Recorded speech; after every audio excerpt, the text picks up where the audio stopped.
ಶಾಸ್ತ್ರದ ಪಾಠಕ್ಕೆ ನಿಮ್ಮೆಲ್ಲರಿಗೂ ಸ್ವಾಗತ. ಕಳೆದ ಬಾರಿ ವಿವಾಹಕ್ಕೆ ಸಂಬಂಧಪಟ್ಟ ಹೊಂದಾಣಿಕೆ, ಅದರಲ್ಲಿ ಜೀವನದಲ್ಲಿ ಗಂಡು ಹೆಣ್ಣನ್ನು ಬ್ಯಾಲೆನ್ಸ್ ಮಾಡಲಿಕ್ಕೆ ಬೇಕಾದಂಥ ಸೂತ್ರಗಳನ್ನೆಲ್ಲ ಕೂಡ ನಾವು ನೋಡಿದ್ವಿ. ಕಳೆದ ಬಾರಿ ಪಾಠ ತುಂಬ ಮುಖ್ಯವಾದದ್ದು, ಅದನ್ನು ಆದಷ್ಟು ನೆನಪಿಟ್ಟುಕೊಳ್ಳೋದು ಒಳ್ಳೆಯದು. ಯಾಕೆಂತಂದರೆ ರಿಯಲ್ ಟೈಮಲ್ಲಿ ಸಮಸ್ಯೆಗಳಿಗೆ ಕಾರಣ ಏನು ಅಂತ ನಮಗೆ ಪ್ರಶ್ನೆ ಬಂದಾಗ ನಮಗೆ ಜ್ಯೋತಿಷ್ಯದಲ್ಲಿ ಜಾಸ್ತಿ ಉತ್ತರ ಸಿಗೋದಿಲ್ಲ, ತತ್ವ ವಿಚಾರದಲ್ಲಿ ಜಾಸ್ತಿ ಉತ್ತರ ಸಿಗುತ್ತೆ.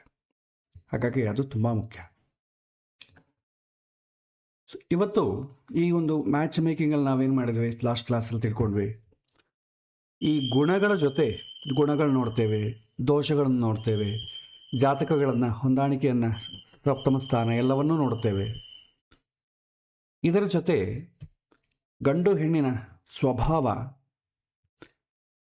ಬ್ಯಾಲೆನ್ಸ್ ಆಗ್ತಾ ಇದೆಯಾ, ಮನಸ್ಸಿಗೆ ಬ್ಯಾಲೆನ್ಸ್ ಇದೆಯಾ, ಇದನ್ನು ನಾವು ನೋಡಬೇಕು. ಇದನ್ನು ನೋಡಿದ ನಂತರವೇ ಇದೆಲ್ಲ ರಿಕ್ವೈರ್ಮೆಂಟ್ಸ್, ಮದುವೆಗೆ ಯಾವ ಥರ ಹುಡುಗಿ ಯಾವ ಥರ ಹುಡುಗ ಅಂತ ರಿಕ್ವೈರ್ಮೆಂಟ್ಸ್ ಮೊದಲು, ಮತ್ತು ಅವರ ಸ್ವಭಾವಕ್ಕೆ ಸಂಬಂಧಪಟ್ಟ ಮಿತ್ತ ವಿಚಾರನ ನೋಡ್ಬೋದು. ಸೊ ಇವತ್ತು ಹೇಳುವಂಥ ಪಾಠ ಕಳತ್ರ ದೋಷಗಳು. ಸೊ ಈ ದೋಷಗಳು ಕೂಡ ನಿಮಗೆ ಮನುಷ್ಯನ ಸ್ವಭಾವವನ್ನು ತಿಳಿಸುತ್ತೆ. ತುಂಬ ಪೆಕ್ಯುಲರ್ ಆಗಿರುವಂಥ ಸ್ವಭಾವವನ್ನು ನಮಗೆ ತಿಳಿಸುತ್ತೆ. ಒಂದು ವಿಚಾರ ನಾವು ನೆನಪು ಮಾಡ್ಕೋಬೇಕು. ದೋಷಗಳು ಅಂತಂಬೋದು ಸ್ಟ್ಯಾಂಡರ್ಡ್ ಯಾಕೆ ಹೇಳ್ತಾರೆ, ದೋಷ ಅಂತಂಬ ವರ್ಡ್ ಯಾಕೆ ಯೂಸ್ ಮಾಡ್ತಾರೆ, ಇದನ್ನು ನಾವು ತಿಳ್ಕೊಳ್ಬೇಕು. ನಮಗೆ ಜೀವನದಲ್ಲಿ ಮನುಷ್ಯನಿಗೆ ಸುಖ ದುಃಖ ಬಂದೇ ಬರುತ್ತೆ. ಸುಖಸ್ಯಾನಂತರಂ ದುಃಖಂ, ದುಃಖಸ್ಯಾನಂತರಂ ಸುಖಂ, ಸುಖ ದುಃಖೇ ಮನುಷ್ಯಾಣಂ ಚಕ್ರವತ್ ಪರಿವರ್ತತಃ, ನ ಸುಖಂ ಲಭತೆ ನಿತ್ಯಂ, ನ ದುಃಖಂ ನ ನಿತ್ಯಂ ಲಭತೆ ಸುಖಂ. ಸೊ ಸುಖ ದುಃಖಗಳು ಮನುಷ್ಯನಿಗೆ ಬಂದು ಹೋಗ್ತಾ ಇರುತ್ತೆ, ಒಂದಾದ ಮೇಲೆ ಒಂದು ಚಕ್ರದಂತೆ ಪರಿವರ್ತನೆ ಆಗ್ತಾ ಇರುತ್ತೆ. ಇವರಿಗೆ ಈ ಜನ್ಮದಲ್ಲಿ ಸುಖ ಮಾತ್ರವೇ, ಇವರಿಗೆ ದುಃಖ ಮಾತ್ರವೇ ಅಂತಂಬೋದು ಯಾವ ಪ್ರಾಣಿಗೂ ಇರೋದಿಲ್ಲ, ಎಲ್ಲರಿಗೂ ಸಮಾನವಾಗಿರುತ್ತೆ. ಈ ದೋಷಗಳು ಅಂತಂಬ ವರ್ಡ್ ಟರ್ಮಿನಾಲಜಿ ಯಾಕೆ ಜ್ಯೋತಿಷ್ಯದಲ್ಲಿ ಬಳಸ್ತೀವಿ ಅಂತಂಬೋದು ನಮಗೆ ಮುಖ್ಯವಾಗಿ ನಾವು ತಿಳ್ಕೊಳ್ಬೇಕು. ನಮಗೆ ನಾವು ಬಯಸಿದ್ದಕ್ಕೆ ಅನುಕೂಲವಾಗಿ ಯಾವಾಗ ಪ್ರಕೃತಿಯಲ್ಲಿ ನಡೆಯುತ್ತೋ ಅದು ಯೋಗವಾಗಿ ಭಾವಿಸ್ತೇವೆ, ಅದರಿಂದ ನಮಗೆ ಸುಖ ಬರುತ್ತೆ. ನಮಗೆ ನಾವು ಬಯಸಿದ್ದಕ್ಕೆ ಪ್ರತಿಕೂಲವಾಗಿ ಏನಾದರೂ ನಡೀತಂತ ಅಂದ್ಕೊಳ್ಳಿ, ಅದಕ್ಕೆ ನಮಗೆ ದುಃಖ, ಅಸಹನೆ, ಚಿಂತೆ ಉಂಟಾಗ್ತದೆ. ಇದನ್ನು ಶಾಸ್ತ್ರದಲ್ಲಿ ಪಾಪ ಅಥವಾ ದೋಷ ಅಂತ ಕರೀತಾರೆ. ದೋಷ ಅಂತಂದರೆ ನಮಗೆ ವ್ಯತಿರೇಕವಾಗಿ ಆಗುವಂಥದ್ದು, ನಾವು ಬಯಸಿದ್ದಕ್ಕಿಂತ. ಸೊ ಸುಖ ದುಃಖ ಇಲ್ಲೇನಂತೀವಿ, ಯೋಗ ದೋಷ ಅಂತ ಕರಿತೇವೆ. ಹಾಗಾಗಿ ಈ ಟರ್ಮಿನಾಲಜಿ ನೋಡಿ ಜ್ಯೋತಿಷ್ಯದಲ್ಲಿ ಹೆದರ್ಕೊಳ್ಳೋ ಅವಶ್ಯಕತೆ ಇಲ್ಲ. ದೋಷ ಆಗ್ತಾ ಇದೆ ಅಂತಂದರೆ ನಾನು ಬಯಸಿದ್ದಕ್ಕೆ ಪ್ರತಿಕೂಲವಾಗುತ್ತೆ ಅಂತ ಅರ್ಥ. ಅದು ನಿತ್ಯ ಜೀವನದಲ್ಲಿ ನಮಗೆ ಎಲ್ಲವೂ ಆಗ್ತದೆ. ಆದರೆ ವಿಶೇಷವಾಗಿ ಇಲ್ಲಿ ದೋಷಗಳು ಅಂತ ಹೈಲೈಟ್ ಮಾಡೋದು ಯಾಕೆ ಅಂತಂದಾಗ, ಯಾವ ದೋಷ ಬರೋದ್ರಿಂದ ನಮಗೆ ತಟ್ಕೊಳ್ಳಿಕ್ಕೆ ಆಗೋದಿಲ್ಲವೋ, ತಟ್ಕೊಳ್ಳಿಕ್ಕೆ ಬೇಕಾದಂಥ ಶಕ್ತಿ ಇರೋದಿಲ್ವೋ, ಅಥವಾ ನಾವು ಪ್ರಿಪೇರ್ ಆಗಿರೋದಿಲ್ವೋ, ಅದನ್ನು ತುಂಬ ಮುಖ್ಯವಾಗಿ ಸ್ಟ್ರೆಸ್ ಮಾಡಿ ಹೇಳ್ತಾರೆ. ಆ ವಿಷಯಗಳನ್ನೇ ಕಳತ್ರ ದೋಷಗಳು ಅಂತ ಹೇಳ್ತೇವೆ. ಈ ಹಿಂದಿನ ಕಾಲದಿಂದ ಬಹಳ ದೋಷಗಳಿದೆ, ಬಟ್ ಕಾಲದ ವೈಪರೀತ್ಯ, ಕಾಲ ಬದಲಾಗ್ತಾ ಇದಲ್ವ, ಕೆಲವಿನ ದೋಷಗಳಾಗೋದಿಲ್ಲ. ಕೆಲವಿನ ಸಣ್ಣ ಸಣ್ಣ ದೋಷಗಳೇ ಕಲಿಯುಗದಲ್ಲಿ ಅಥವಾ ಈಗಿನ ಎರಾಲಿ ತುಂಬ ದೊಡ್ಡದಾಗಿ ಹೈಲೈಟ್ ಆಗ್ತದೆ. ಸೊ ಇದು ಕಾಲಕ್ಕೆ ತಕ್ಕಂತೆ ಬದಲಾಗ್ತಾ ಹೋಗುತ್ತೆ.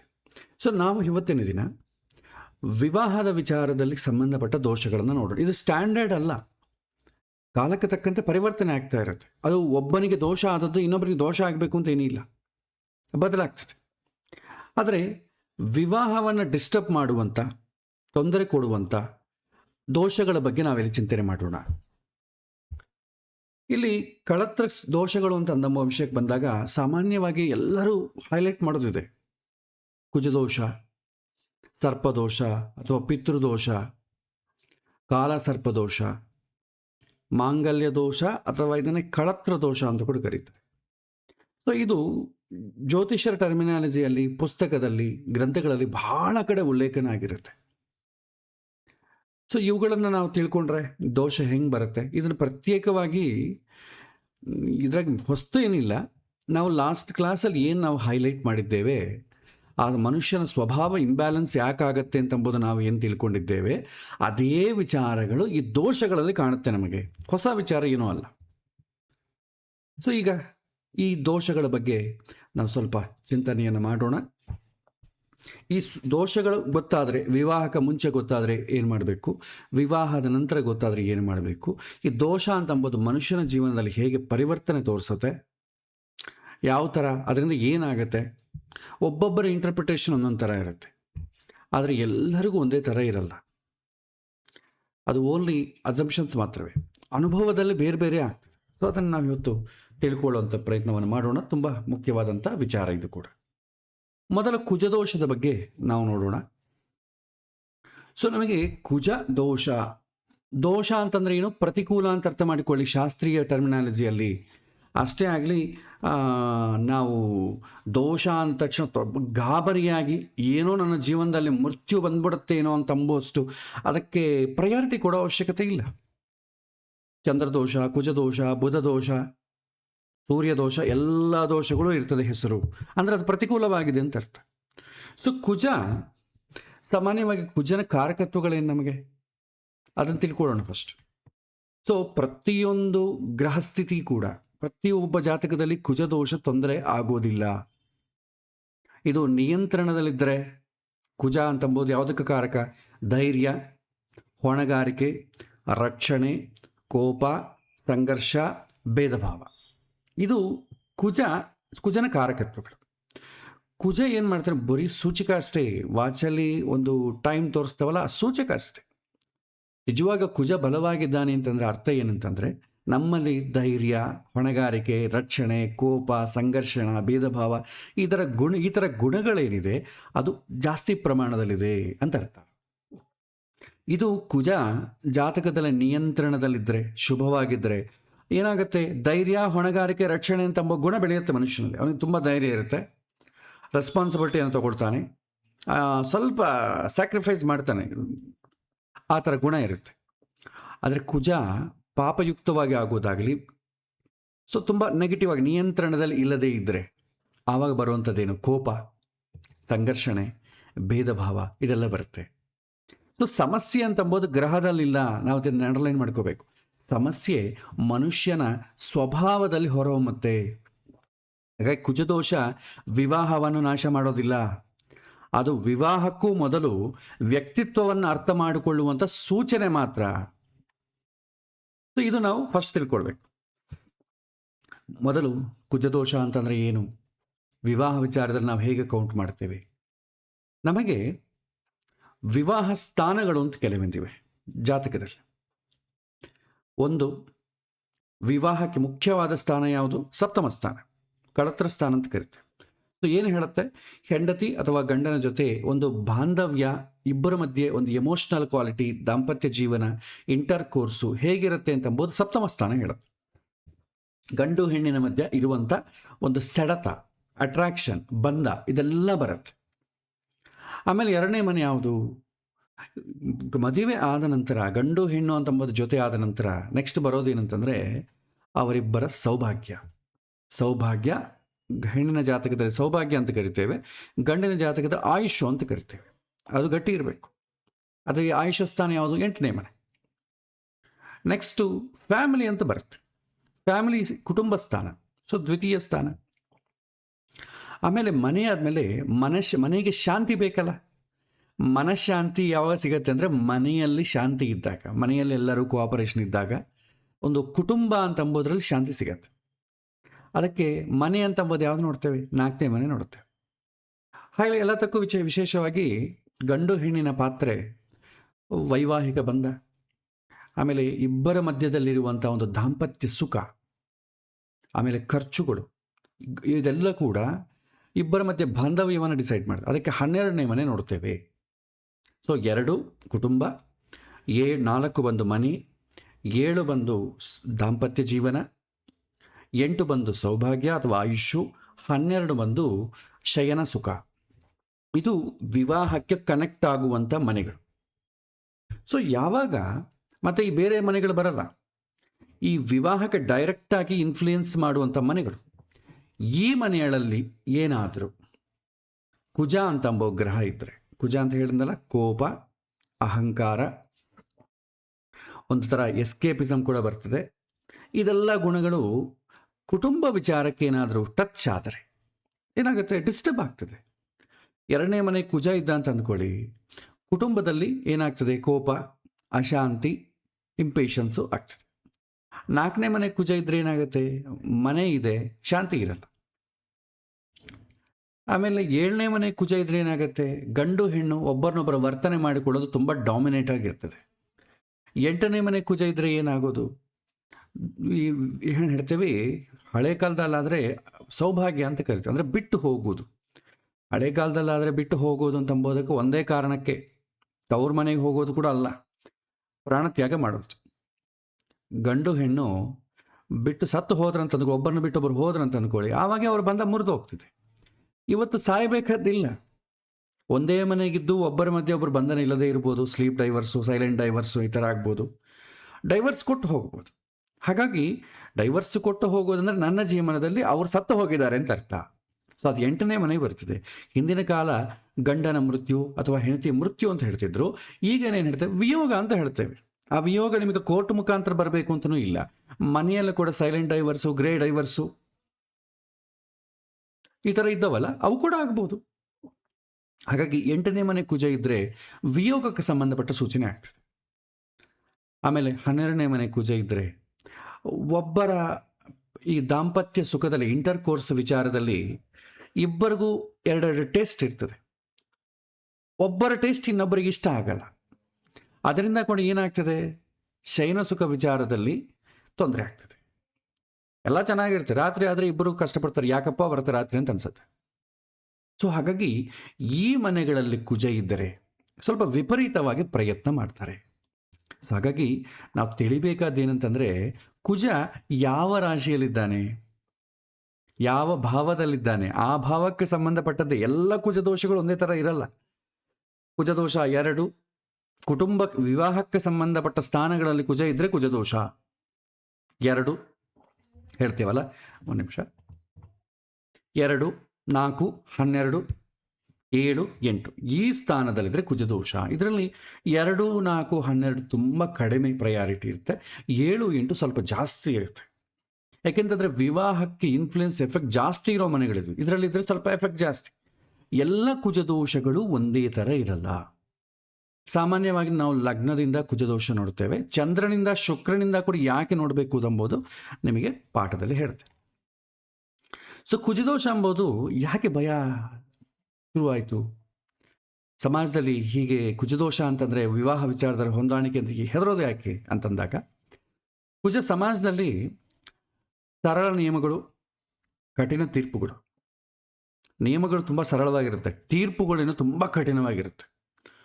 ಸೊ ಜ್ಯೋತಿಷ್ಯ ಸೂಚನೆಗಳೇನಾಗುತ್ತೆ, ಜೀವನದ ಶಾಸನಗಳಾಗ್ಬಿಡ್ತದೆ.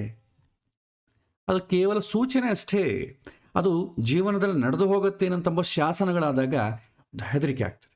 ಇದರ ಪರಿಣಾಮ ಏನಾಗುತ್ತೆ, ಈ ಹೆದರಿಕೆಯಿಂದ ಮದುವೆ ಲೇಟ್ ಆಗೋದು, ಅನಗತ್ಯವಾದಂಥ ಭಯ, ಜ್ಯೋತಿಷ್ಶಾಸ್ತ್ರದ ಮೇಲೆ ಅವಿಶ್ವಾಸ, ನಮ್ಮ ಮೇಲೆ ಅವಿಶ್ವಾಸ, ಯಾಕಪ್ಪ ಹುಟ್ಟಿದೆ ಅಂತ ಅನ್ಸುತ್ತೆ. ಸೊ ಹಾಗಾಗಿ ಕುಜದೋಷ ಅಂತಂಬೋದು ಮದುವೆಯನ್ನು ರದ್ದುಗೊಳಿಸುವಂಥ ಕಾರಣವಲ್ಲ, ಮದುವೆಗೆ ಮುಂಚೆ ಅರಿವನ್ನು ಹೆಚ್ಚಿಸುವಂಥ ಸೂಚನೆ ಮಾತ್ರ. ನಾವು ಪ್ರಿಪೇರ್ಡ್ ಆಗಬೇಕು. ಈ ಥರ ಇದಂದ್ರೆ ಮುಂಚಿನವ ಪ್ರಿಪೇರ್ಡ್ ಆದರೆ ಏನು ತೊಂದರೆ ಇಲ್ಲ. ಸೊ ಈ ಕುಜದೋಷ ಯಾವಾಗ ಕೆಲಸ ಮಾಡೋದಿಲ್ಲ ನೋಡಿ, ಹೇಳಿದ್ನಲ್ಲ, 2ನೇ ಮನೆಗೆ ಕುಜ ಇದ್ದರೆ ಕುಟುಂಬದಲ್ಲಿ ಗಲಾಟೆ. ಕುಟುಂಬ ಅಂತಂದರೆ ಅತ್ತೆ ಮಾವ, ಅಮ್ಮ ಅಪ್ಪ, ಮಕ್ಕಳು ಎಲ್ಲರೂ ಇರ್ತಾರೆ. ಈಗ ಸಿಂಪಲ್ ನೋಡಿ, ಒಬ್ಬ ಮನೆಯಲ್ಲಿ ಯಜಮಾನ ಆಗ್ಬೋದು, ಹೆಣ್ಣಾಗ್ಬೋದು ಅಥವಾ ಗಂಡು, ಅವರು ಎಲ್ಲದಕ್ಕೂ ಕೋಪಿಸಿಕೊಳ್ತಾ ಇದ್ರಂತ ಅಂದ್ಕೊಳ್ಳಿ, ಅಪ್ಪ ಅಮ್ಮ ದೂರ ಆಗ್ತಾರೆ. 2ನೇದು ಮಕ್ಕಳು ದೂರ ಆಗ್ತಾರೆ. ಹಾಗಾಗಿ ಕುಜ 2ನೇ ಮನೆಗಿರೋದು ಒಳ್ಳೆಯದಲ್ಲ. ಸೊ ಹಣ ವಿಚಾರ ಕೂಡ 2ನೇ ಮನೆಗೆ ಬರುತ್ತೆ. ಹಣದ ವಿಚಾರದಲ್ಲಿ ತುಂಬ ಪಟ್ಟು ಇರೋದು, ಕೈ ಬಿಚ್ಚೋದಿಲ್ಲ. ಅದೇ 2ನೇ ಮನೆ ಏನಾಗುತ್ತೆ, ವಾಕ್ಸ್ಥಾನ ಅಂತ ಕೂಡ ಹೇಳಿದ್ದಾರೆ 2ನೇ ಮನೆಯನ್ನು. ಈ ವಾಕ್ಸ್ಥಾನದಲ್ಲಿ ಕುಜ ಇದ್ರೇನು, ಬಾಯಿ ತೆಗೆದ್ರೆ ಬೆಂಕಿ ಅಷ್ಟೇ.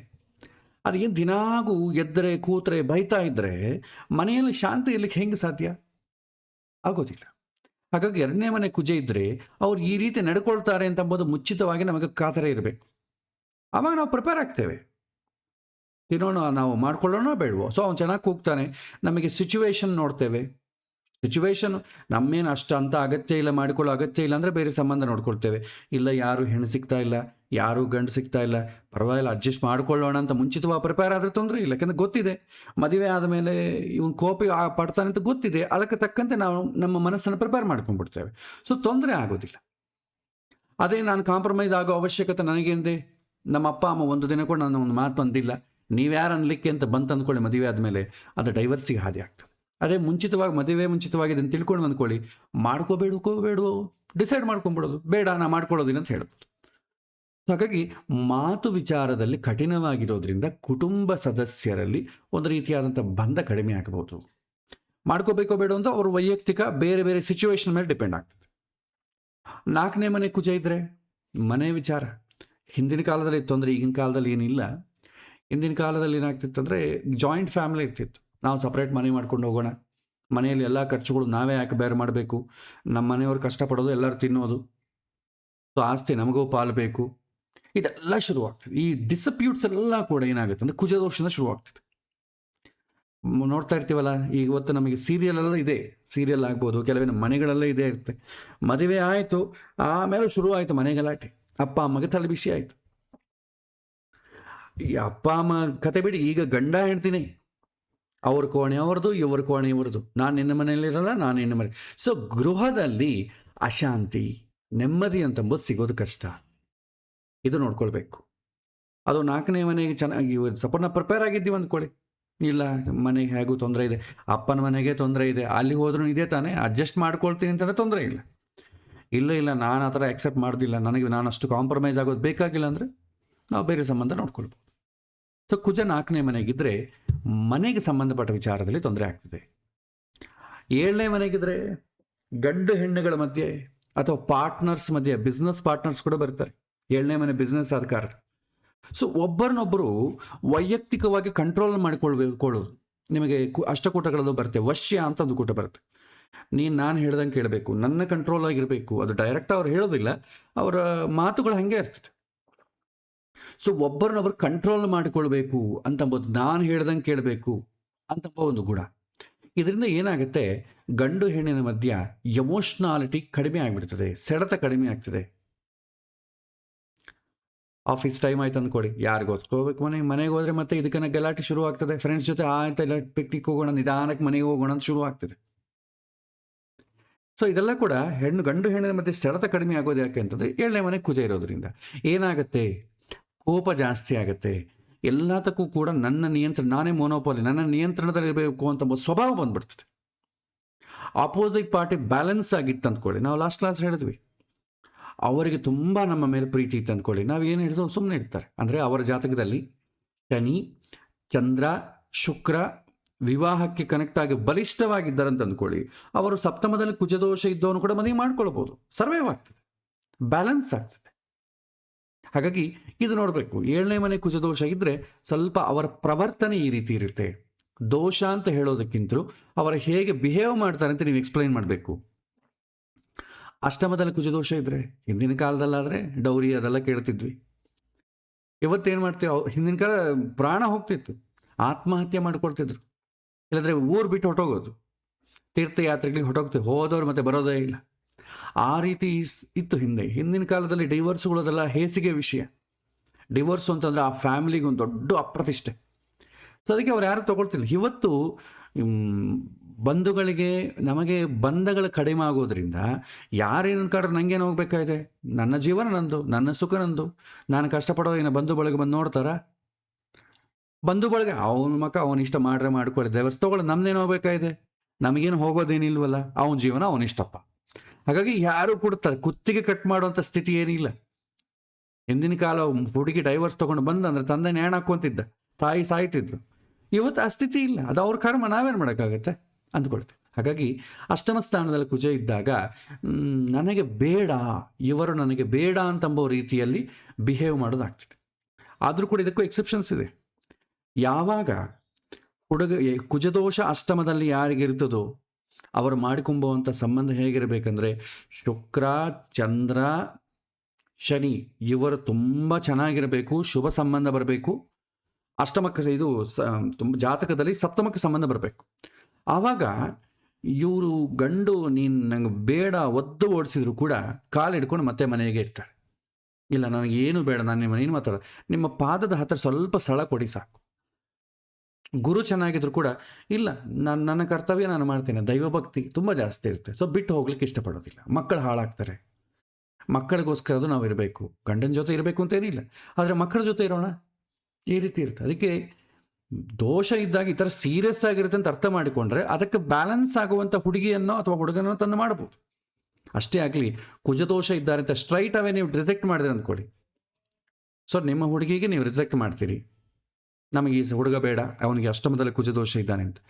ಒಂದು ವೇಳೆ ನಿಮ್ಮ ಹುಡುಗನಿಗೆ ಕುಜದೋಷ ಇದ್ದರೆ ಆ ಹುಡುಗಿಯರು ಕೂಡ ಹಾಗೆ ರಿಜೆಕ್ಟ್ ಮಾಡ್ತಾರಲ್ಲ, ಅವಾಗ ನೀವೇನು ಮಾಡ್ತೀರಿ? ಆಡಬೇಕು, ಮದುವೆ ಮಾಡ್ಕೊಳ್ಳಂಗೆ ಇದ್ಬಿಡೋಣ ಜೀವನ ಪರ್ಯಂತ? ಆಗೋದಿಲ್ಲ. ನಾವು ಸರ್ಚ್ ಮಾಡೋದ್ರಲ್ಲಿ ಯಾವ ದೋಷ ಇರಬಾರ್ದು ಅಂತ ನಾವು ಬಯಸ್ತೇವೆ. ನಮ್ಮ ಹುಡುಗನಲ್ಲಿ ಆ ದೋಷಗಳೆಲ್ಲ ಇದ್ದರೆ ಅಪೋಸಿಟ್ ಪಾರ್ಟಿ ಕೂಡ ನಮ್ಮನ್ನು ರಿಜೆಕ್ಟ್ ಮಾಡ್ತಾರೆ. ಹಾಗಾಗಿ ನಾವು ಆಲೋಚನೆ ಮಾಡಬೇಕಾದ್ದೇನಂತಂದರೆ, ದೋಷ ಇರುತ್ತೆ, ಆದರೆ ಅದನ್ನು ಬ್ಯಾಲೆನ್ಸ್ ಮಾಡುವಂಥ ಹುಡುಗಿ ಅಥವಾ ಹುಡುಗನನ್ನು ಕೊಟ್ಟು ಮದುವೆ ಮಾಡಿದಾಗ ಏನು ತೊಂದರೆ ಆಗೋದಿಲ್ಲ. ಆಮೇಲೆ 12ನೇ ಮನೆಗಿದ್ದ ವಿಪರೀತವಾದಂಥ ಖರ್ಚು, ಆಮೇಲೆ ಅನಾರೋಗ್ಯ.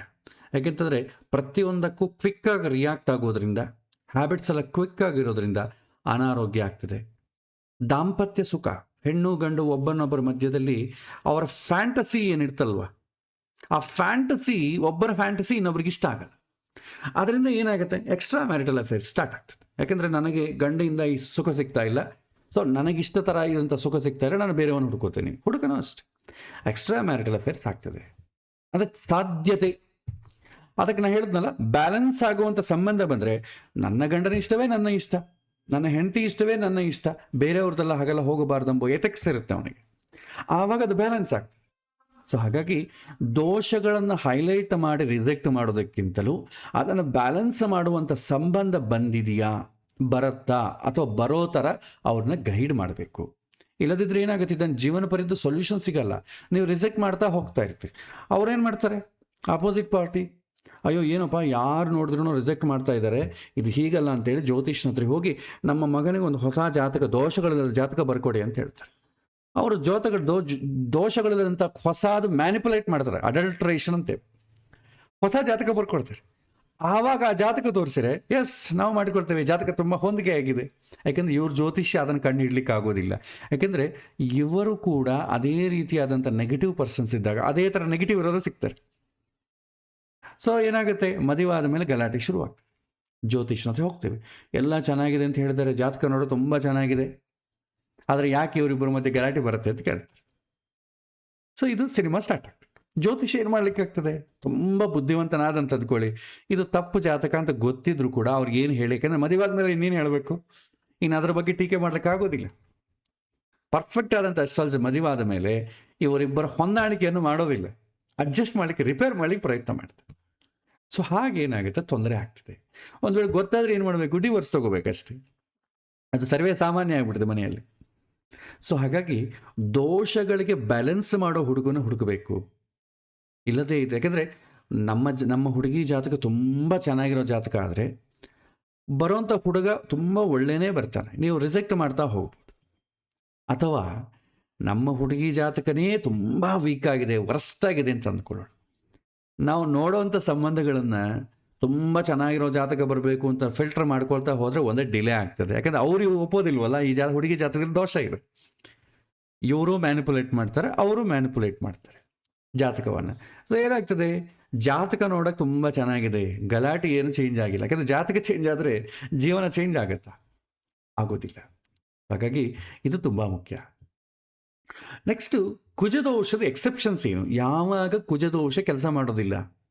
ಇದಕ್ಕೆ ಸ್ಟ್ರೈಟ್ ಆನ್ಸರ್ ಅಂತಂದರೆ, ಬ್ಯಾಲೆನ್ಸ್ ಇರುವಂಥ ಸಂಬಂಧ ಹುಡುಕಿದಾಗ ತೊಂದರೆ ಆಗೋದಿಲ್ಲ. ಲಾಸ್ಟ್ ಕ್ಲಾಸಲ್ಲಿ ಇದಕ್ಕೆ ಉತ್ತರ ಇದೆ.